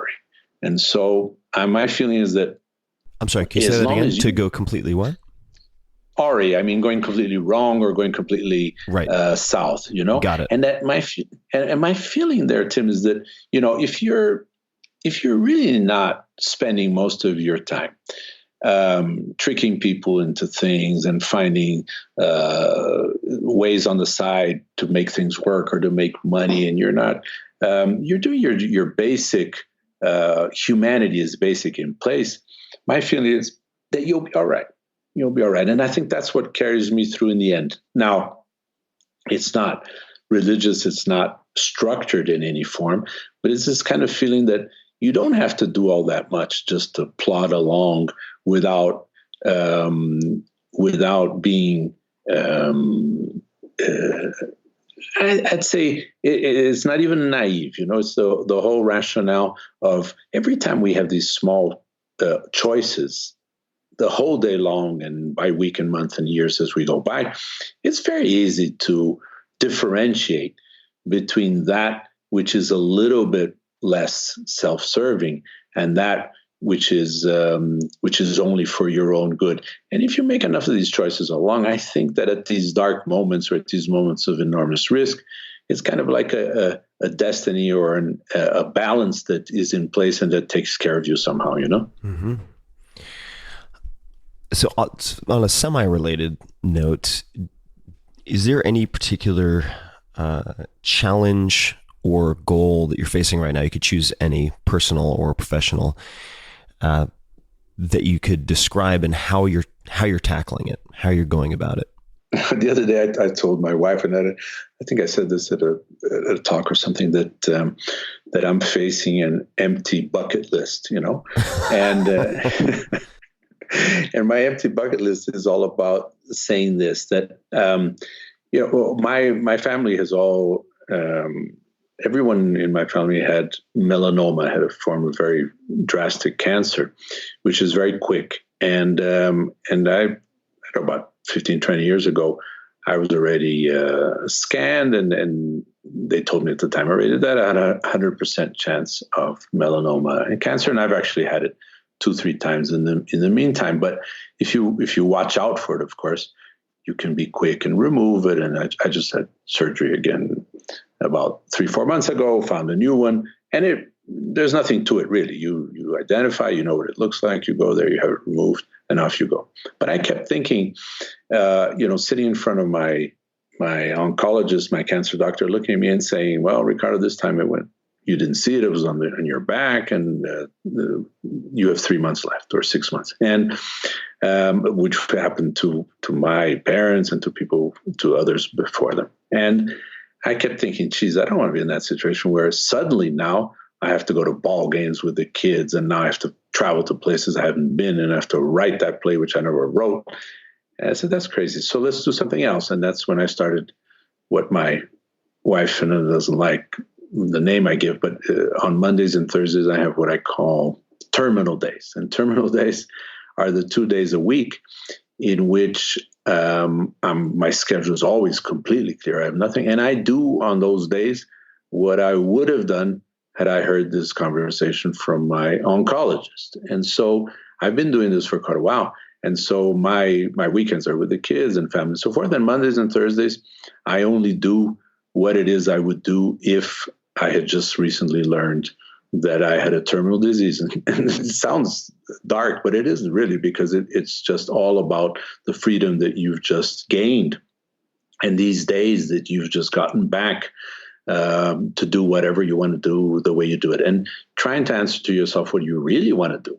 Because in the beginning, you have these long lists of things you would do if you had the free time, but it's not really true. You say, I'd read all these books, which are sitting there and I hadn't read. I'd listen to all this music, which I hadn't. But you do this for an hour or 2 or 3, but then it gets old as well, and there's a reason why you didn't do enough of it before. And but it sounds like you'll be able to do this for hours on end, but you won't. And so if you're healthy and you're in good shape and so forth, and you have your entire day ahead of you and nothing to do, you start answering very, very interesting questions about what you really want and what really moves. So still going back to answer your question, the fact is that I'm not left with goals. And I'm left with a whole set of wonderful processes that I love and I'd love to do again and again. But I no longer need or want to do something that I can measure. The metrics, I think, have gone away.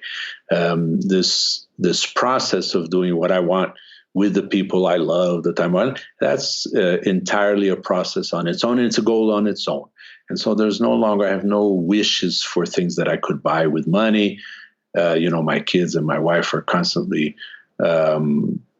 frustrated by the fact that there's nothing that they can buy me, because it's gotten to that point where I don't need it, or I don't want it, or it doesn't tickle my fancy, and so forth. So I'm not left with metrics saying I'd love to have another this or the money. I've been doing math now, I think, Tim, on my personal finances for 30 something years or more, 40 years, on the same rationale, which is, how much do I need to have in able to lead the life that I do? And Swiss bankers used to say that you need to have 20 times more than you spend per year.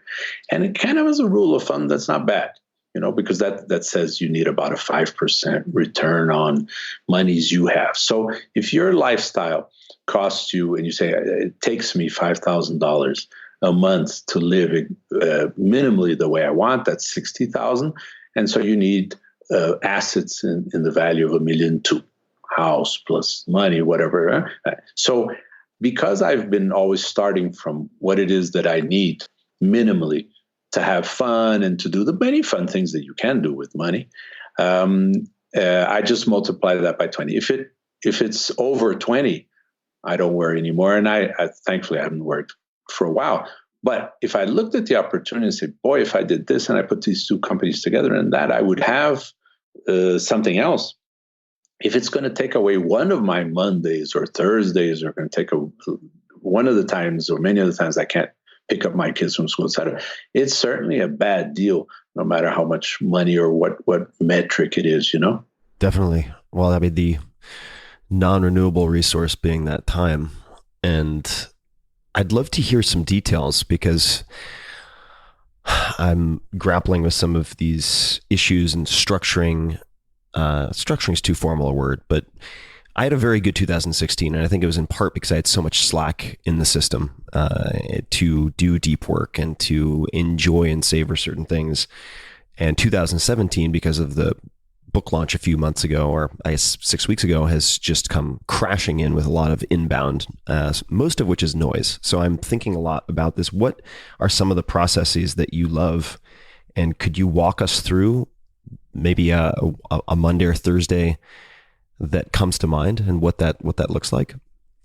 Yeah. And going from back to front, I've been, writing a book in my head now for the last 2-3 years, and I'm just scared of putting it out there, because you are then caught in a vortex of your own making, Yep. And right, you get a publisher, and then you kind of sell them the idea that you'll be there, and they're kind of saying, oh, I'm going to do this, but if I need you for the Today Show, you're going to be there, right? And you're kind of, yeah, I'll try, and so forth. But the fact is that you never really want to take on the whole weight of proving yourself, doing your thing, and satisfying all the co-sponsors of your effort, right? And so there's the book launch, and there's no end, of course. It doesn't end that quickly, because you trick yourself into thinking, this is 6 months and then it'll be okay. But we know it's not, because I just had, for example, I got yesterday, I just got my 2 copies of the Chinese edition of my book of 1993, so it takes a little bit of time for things to happen, right? So, I got the Czech Republic edition of the 7-Day Weekend about a month ago. So this stuff just takes on a life of its own. And then every time a request comes for your time, you stutter, You say, well, I don't really want to take this flight and go to this place and do this. But on the other hand, I kind of have a responsibility to do that. And it's a little bit like the Little Prince, the French book by Saint-Exupéry, which says that you are responsible for everything that you captivate, And so you kind of feel that, well, why did I write the book in the first place? If I wrote it in the first place, that means that I should go to this syndicated radio show because that'll sell more books and more people will be happy and I'll feel better, on and on. And you're caught with metrics because somebody will say, so Tim, how many people listen to your podcast? Oh, 1 million or this, and I'm number 13 or I'm number 11 and I'm number 6. And people have caught you up in their vortex of metrics as well. Until something happens, you retire, you die, and so forth, and it goes away because you're a non-contender from there on, and then it's perfectly all right. And then you have to think, who the hell is going to remember 20 years from now or 40 years from now? And so you're left with the issue of, what am I doing this for? So my answer to all of this, because if you take this to its ultimate consequence, you could easily be in a situation where you say, I do nothing anymore because nothing is worth it, because nothing will reply to the issue of metrics. Nothing will satisfy me enough. Nothing is really worth it if we are these useless specks of dust in the universe. And so I don't take it to that rationale, because we are 100% of ourselves in terms of importance at the same time. And so you can be worried about the state of nations and poverty and immigration policies, but if there's a speck of dust in your eye, you're going to spend the next hour and a half only dealing with that. There's nothing else of any importance in the world while there's a speck in your eye and your eye is watering. And so what I meant by this is that on Mondays and Thursdays, let's say I stop to think. I wake up and one of the first things I do is lounge in bed, meaning I haven't had an alarm clock, I think, for 15 or 20 years, but I say I will not get out of bed. And of course, that doesn't last very long, but the feeling is good. And then I'm with the kids and so forth. And then suddenly they get into the van and they're gone. And suddenly everything is quiet in 1 second. And then I start asking myself, so what I want to do? I could read the paper, but I don't really want to read the paper. The news is this and that. I could read that book, but now I'm halfway there. And you're stuck, I think, many times with the issue that we keep ourselves so busy and we have all of these distractions and attractions and things going at such a rate that when you actually turn off all the noise and say, which of these things do I really want to do? You have much more trouble than you thought you did. And so when we put that book out there, or as you did, and you have requests and you have opportunities, you really just kind of measure the opportunities of what to do against each other. So, in that sense, it's a bit like Kafka again, Definitely. That door is open just for you, but you say, is it better to go talk to these guys in Denver or to do this thing in London, But the real question was, what the hell for am I doing either of these? And I think you'll end up with the reply that the things that you can look back on, you say, that was a good 1, 2 hours, 3 hours of my life, because I either shared something, I learned something, it felt good. These are all wonderful responses. You went to the baseball game. You're not losing 2 hours of your life. That's a wonderful way to spend those 2 hours if you love baseball, on and on. And so it's not about nothingness or undoing yourself or considering yourself worthless, and therefore it's not worth doing anything. But it is especially about not comparing the opportunities with each other, and rather compare them. What would I do if I had the whole day off? The best feeling I have in my time is never the Monday and Thursday, which I do love when I get up. I'm in bed thinking today I have nothing to do. It is on that Tuesday or on that Friday when I have something set, a conference call or a visit or something, and that gets canceled. That's my most wonderful moment, as always, when I have something to do and somebody cancels it. There's an enormous sense of relief, no matter how important it was or which I was looking forward to, etc. When somebody cancels something, I feel elated, and so I think that kind of answers it a bit as well, no? No, it does. And I mean, I'd love to uncover some of the quirks. I had somebody ask me a question a few days ago that I thought was a good question. We'll find out. It may fall flat, but he asked me, what are some absurd things that you like doing or love doing? What are some absurd things that you love doing? Does anything come to mind for you when I ask that question? I have all these old line habits. One of them comes from Winston Churchill, which is to sit in a bathtub with a lit cigar. You know, I'm sure it'll pass a lot of people's test of absurdity. But so sometimes I'll say, you know, now I will do nothing, and I will sit in a bathtub for an hour and a half with a very long cigar and think like Winston Churchill. And I always remember this especially well because Churchill was a guy who was even in power, and to an extent this happened to FDR as well when he had his polio thing in Florida.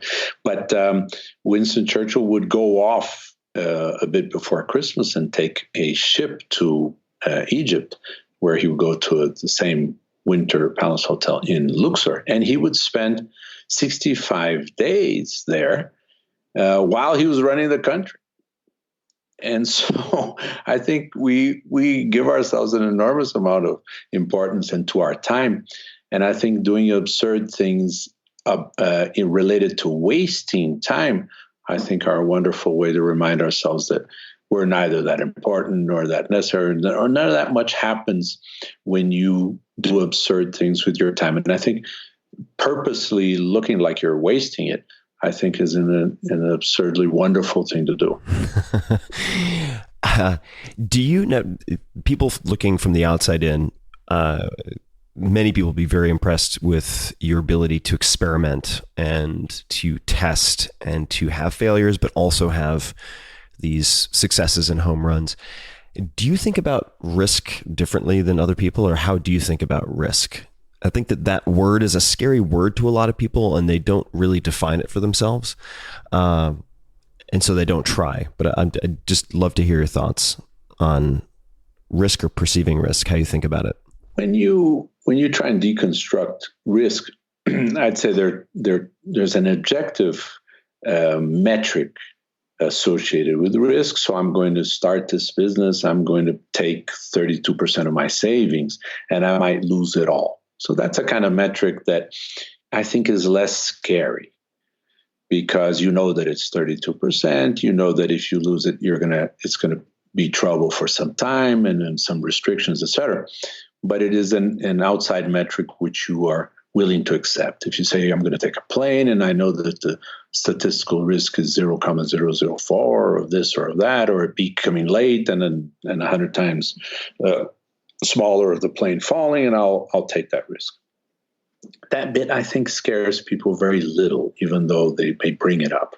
I think people use it very much as an excuse, because the other risk factor is, how will I look to myself, to my spouse, to my kids, to my former business partners, to my people? Now, how will I look if I fall flat on my face? And I think that this element of risk is the one that doesn't bother me almost at all, because I think it is so ephemeral. You know, you get a bad press, or you get a bad opinion from neighbors, or your wife is dismayed that you actually did this. I think all this goes away very easily and relatively quickly. It might take a few months, a few years, but all this goes away. And it's not to say that it's worth doing, because if you do succeed, then you will show them all, you will rub them in the face, or you'll be happy, or you'll be gratified yourself, even because we know that a lot of these apparent successes and apparent things that we call home runs, they're also temporary, right? In that sense that you do something, and the last mile of everything you do is probably what's going to count. This is also an ironic turn on life, which is that you go there and you spend 20, 30 years. Today, we had one of our biggest billionaires in Brazil fall into jail.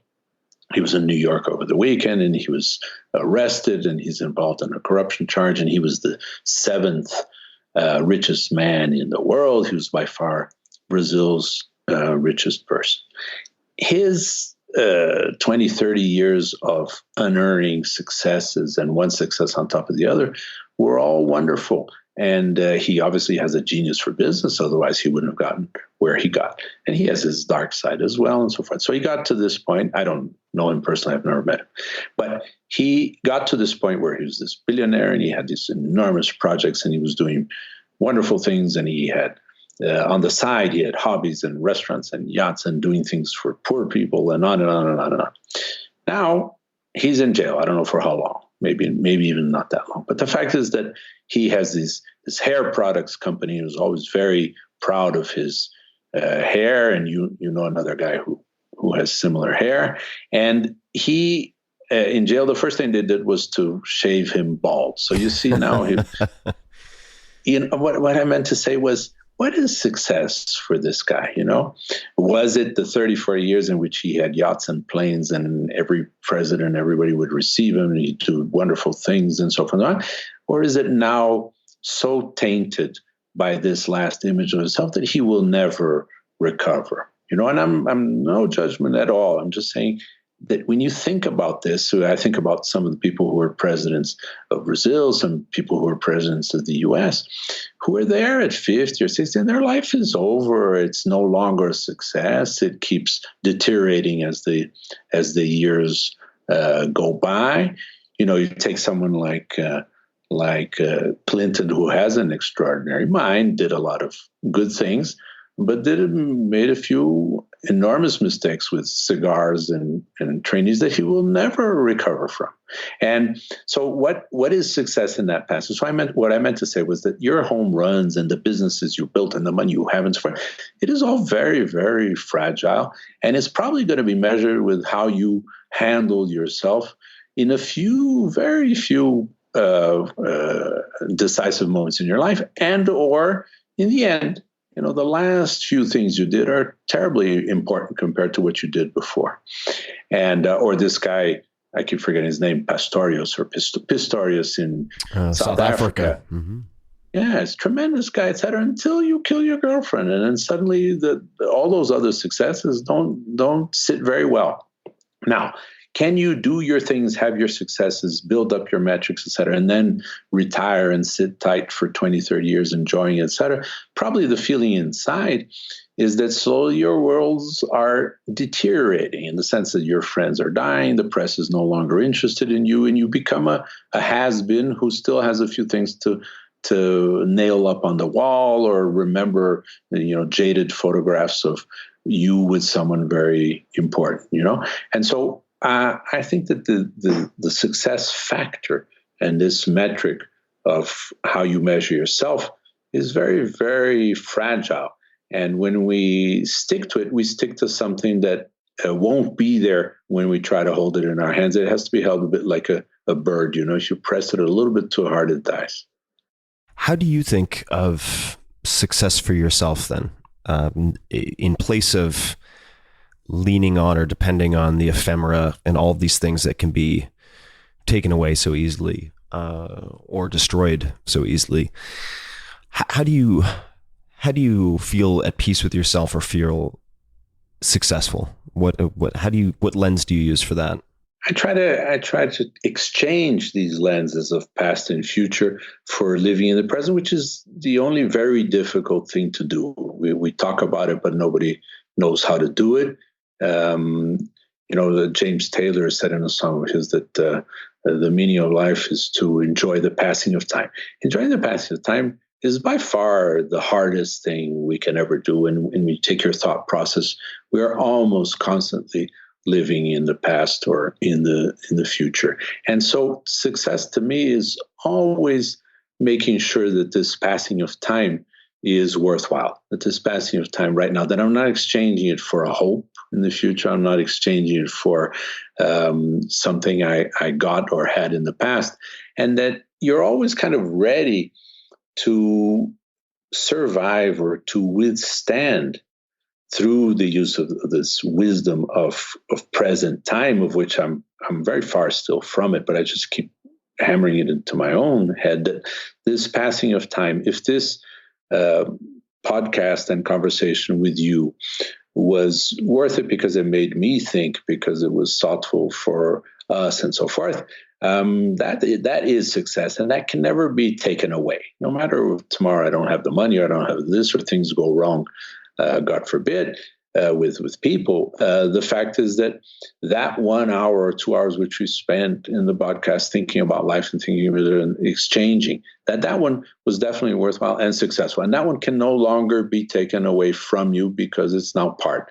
And when it becomes part of your history or your past, it's just building blocks of time that were spent.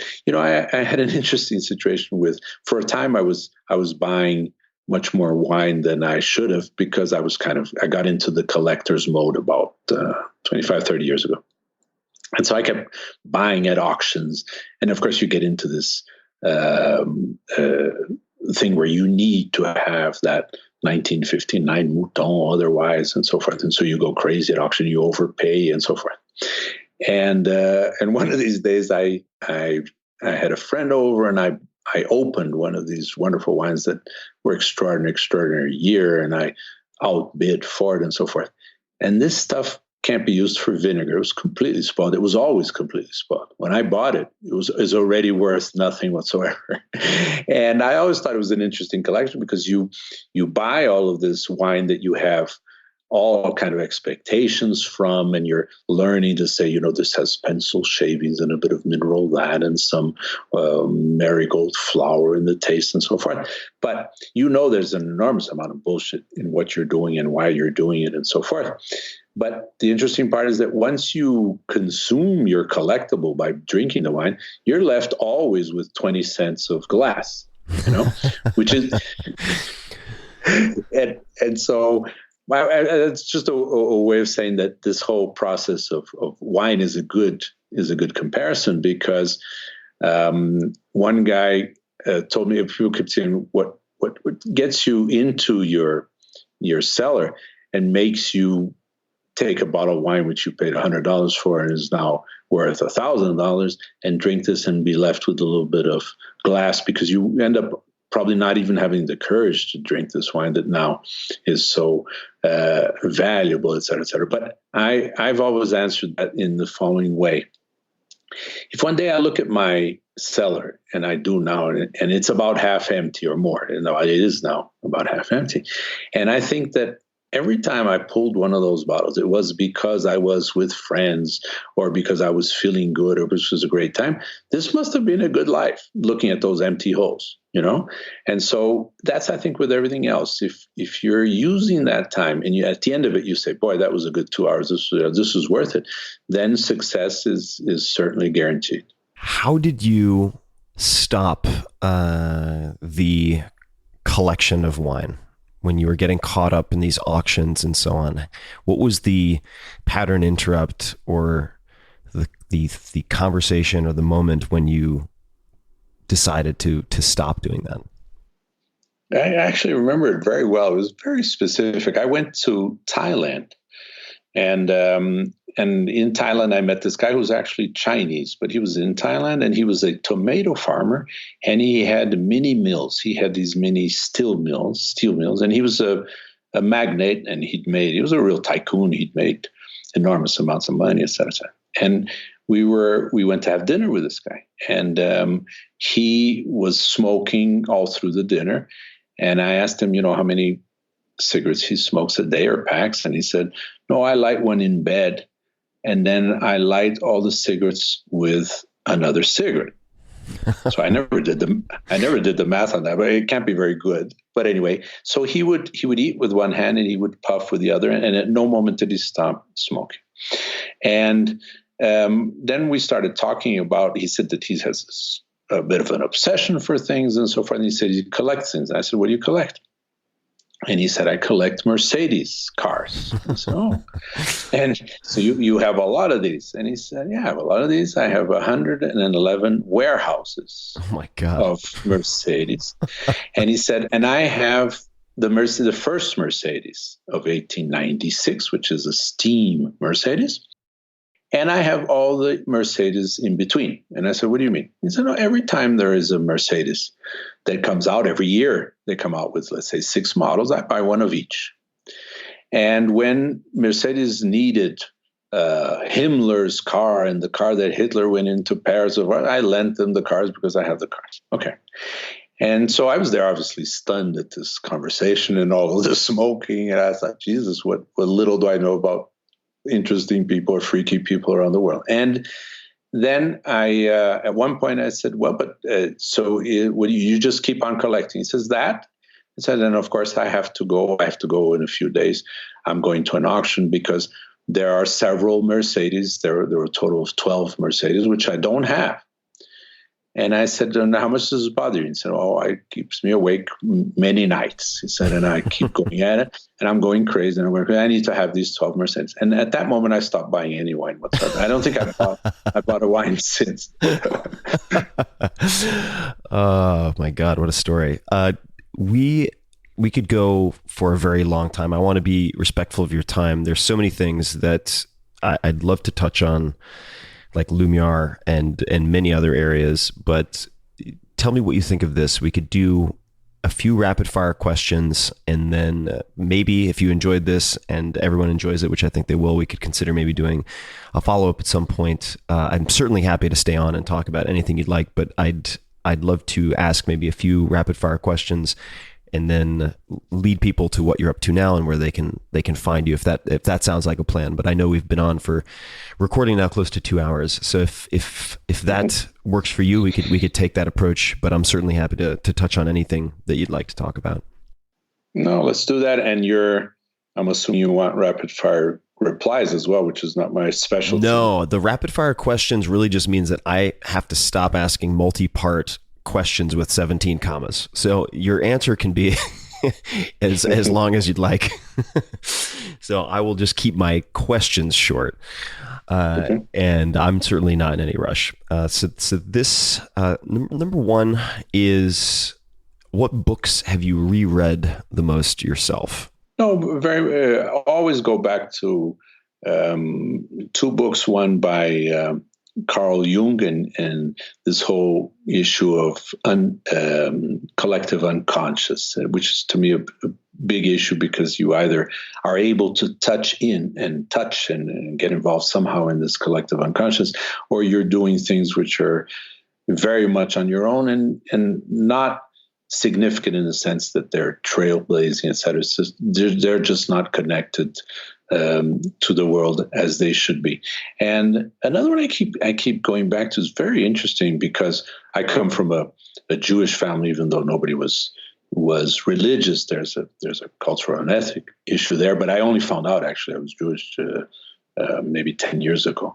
And even though I was suspicious of it. But the one that I read every once in a while, I pick up because it's around the house and because my wife is a bit more religious, is the Bible. The Bible is a wonderful set of stories, philosophy, etc. And I read it much like you would read Shakespeare, and it's extraordinary because it has everything. Shakespeare has all of the human traits. If you look somewhere, you will find it either in King Lear and Hamlet and Macbeth. It's there.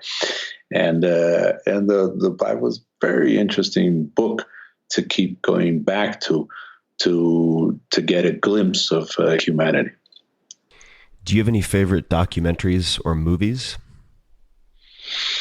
Yeah, my favorite documentary is one called Up. Have you seen that? I have. Yes, it's fantastic. Yeah. And for people listening to us, it's a guy, Michael Apted, who in 1964 decided to follow about a dozen, actually more, kids from very different backgrounds and from in the UK, and some in orphanages and some very well off, to try and establish how much people are stuck to their context, to their social context, and so on. And it's very interesting because he follows them every 7 years, right? So it's 7, 14, 21, 28, and so forth until 56, which was the last one.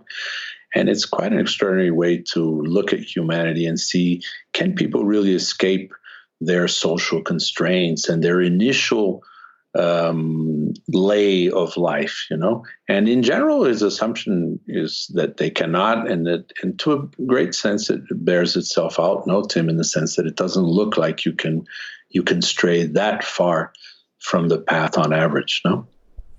Yeah, and I think they revisited them every 5 years or something like that. And seven. Yeah. I'm sorry, that's right, because it was 7 Up, and then it became the 7 Up series.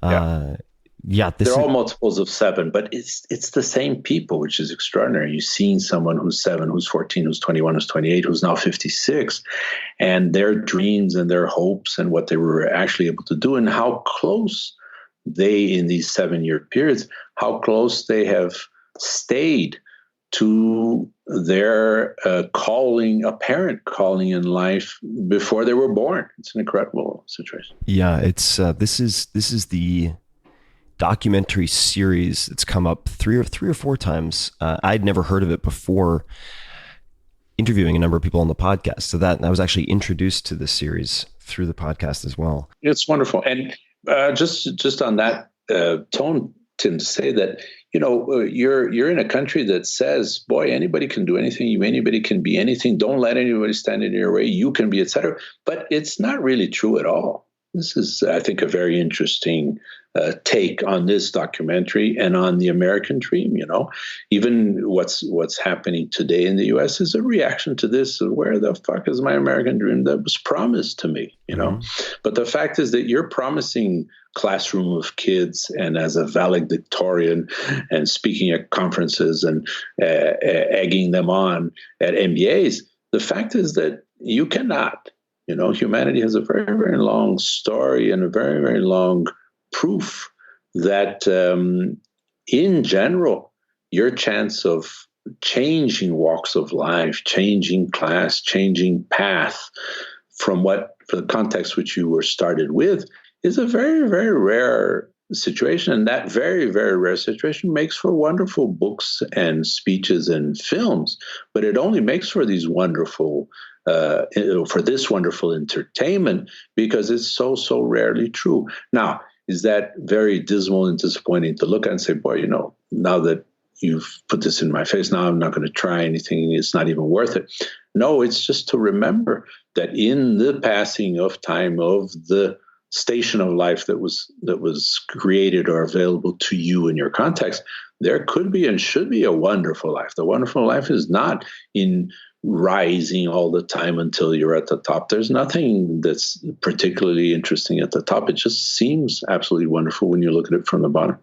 What would you say, for instance, if you were teaching again, but instead of at the MBA program at MIT, you were teaching a 9th grade class in some economically disadvantaged area? Let's just say it could be the ghetto in Chicago, could be any number of places in the US. What would you teach in that 9th or 10th grade class to help them improve the odds of not remaining in their current cycle? And I have, we obviously you talk way too much, so we haven't had time to talk about education, which I'd love to as well.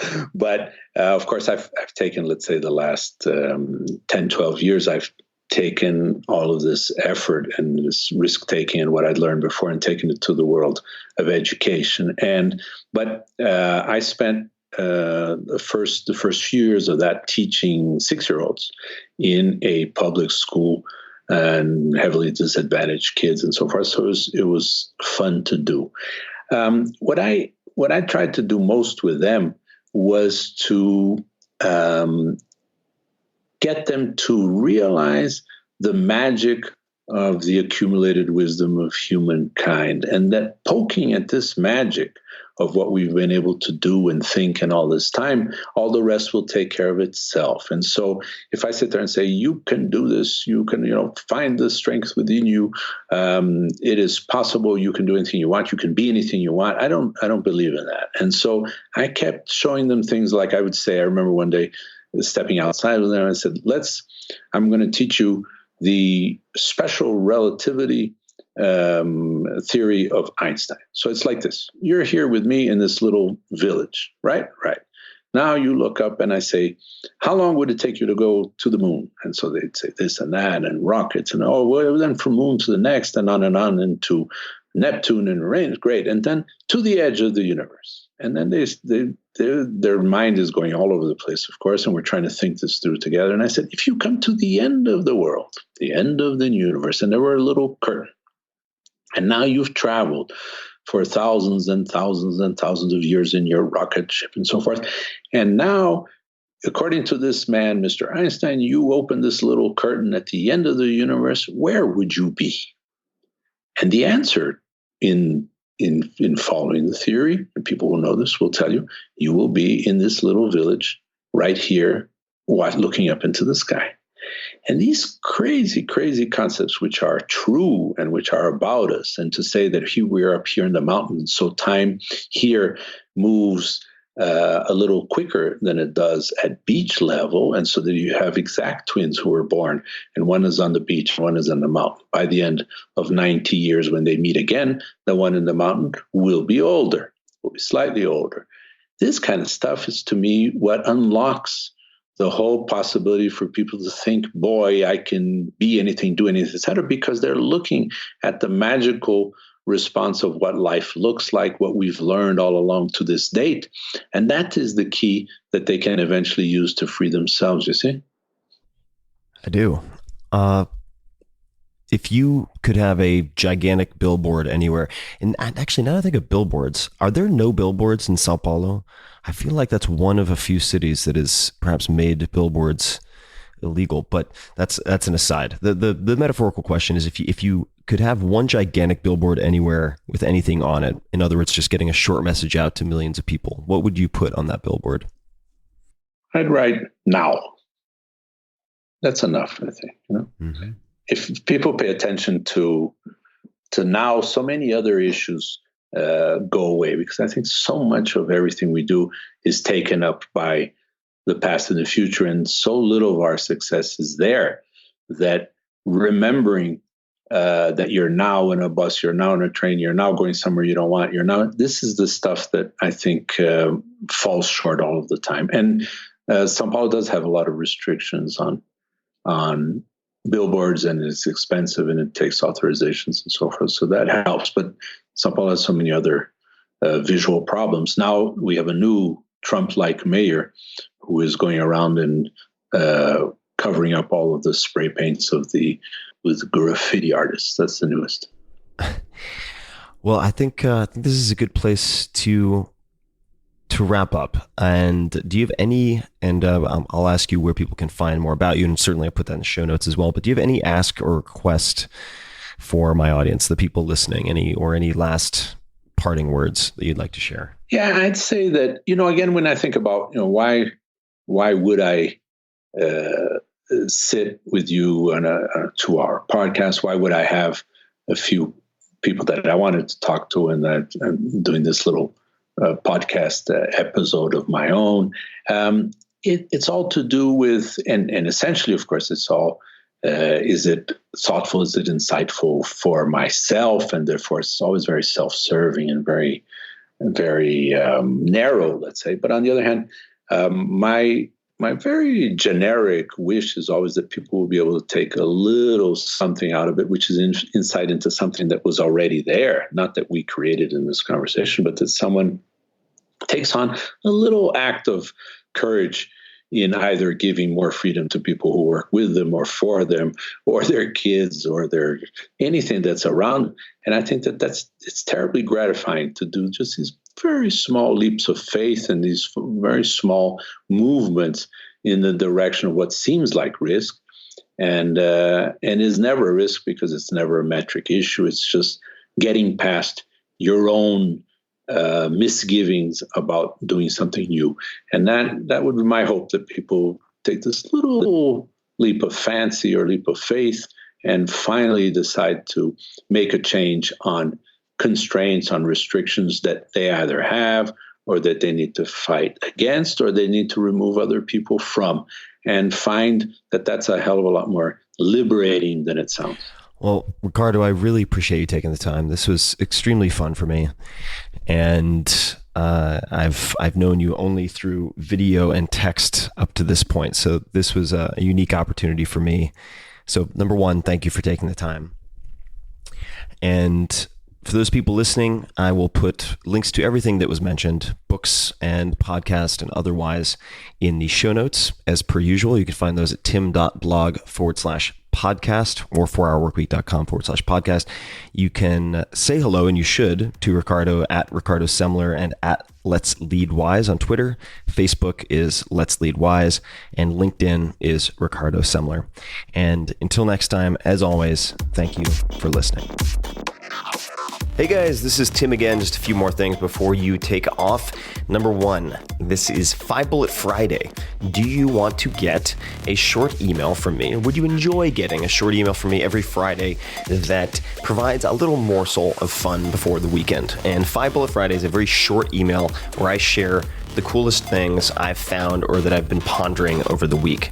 That could include favorite new albums that I've discovered. It could include gizmos and gadgets and all sorts of weird shit that I've somehow dug up in the world of the esoteric as I do. It could include favorite articles that I've read and that I've shared with my close friends, for instance. And it's very short. It's just a little tiny bite of goodness before you head off for the weekend. So if you want to receive that, check it out. Just go to 4hourworkweek.com. That's 4hourworkweek.com, all spelled out, and just drop in your email and you will get the very next one. And if you sign up, I hope you enjoy it. This episode is brought to you by Wealthfront. Wealthfront is the future of financial advice. They've become incredibly popular among my friends in Silicon Valley and across the country because they provide the same high-end financial advice that the best private wealth managers deliver to the ultra-wealthy, but for any account size and at a fraction of the cost. For instance, they monitor your portfolio every day across more than a dozen asset classes to look for opportunities to rebalance or harvest tax losses. Now, would you do the same? Are you doing the same? Probably not. And the power is in the software. Wealthfront now manages more than $4 billion in assets, which is up from around $2.5 billion when they started advertising on this podcast. They're growing incredibly quickly. Unlike old-fashioned private wealth managers, Wealthfront is powered by innovative technology, making it the most tax-efficient, low-cost, hassle-free way to invest. They don't have bloated sales teams or retail locations, so they can deliver all of this sophisticated financial advice and these services at a fraction of the cost of a traditional financial advisor. So at the very least, go to wealthfront.com/Tim and take their free risk assessment survey. It only takes a couple of minutes, and Wealthfront will recommend a personalized portfolio of investments. In other words, they'll tell you exactly where they would put your money. So even if you don't use their service, you have a huge leg up, and you have additional information for making good decisions. They use investment theory to automate good financial behavior and decisions that people typically don't make, but should. So go to wealthfront.com/Tim to get your first 15K managed for free, or just to get more details. Check it out, wealthfront.com/Tim. This episode is brought to you by FreshBooks. FreshBooks is now the #1 cloud accounting software designed exclusively for self-employed professionals and used by more than 10 million people. You can send invoices, track your time, and get paid fast, which basically describes the core needs of most entrepreneurs and freelancers. The product was recently relaunched and rebuilt from the ground up, focusing on simplicity and speed. It's an awesome service, and many of you recommended it to me, which is how they came to be a sponsor. Now, I can't cover all of the many features, but for example, you can take pictures of receipts on your phone using FreshBooks iOS mobile app, or connect your bank account or credit card to FreshBooks and watch your expenses automatically import into your account every day. And if you have any questions whatsoever, a real live person answers in less than 3 rings to help you with all of your needs. So to claim your 30-day unrestricted free trial, that means no credit card needed, and see how the all-new FreshBooks can change your freelancing game, go to freshbooks.com/Tim and enter Tim, T-I-M, in the How Did You Hear About Us section. That is freshbooks.com/Tim, and then put Tim, T-I-M, in the How Did You Hear About Us section.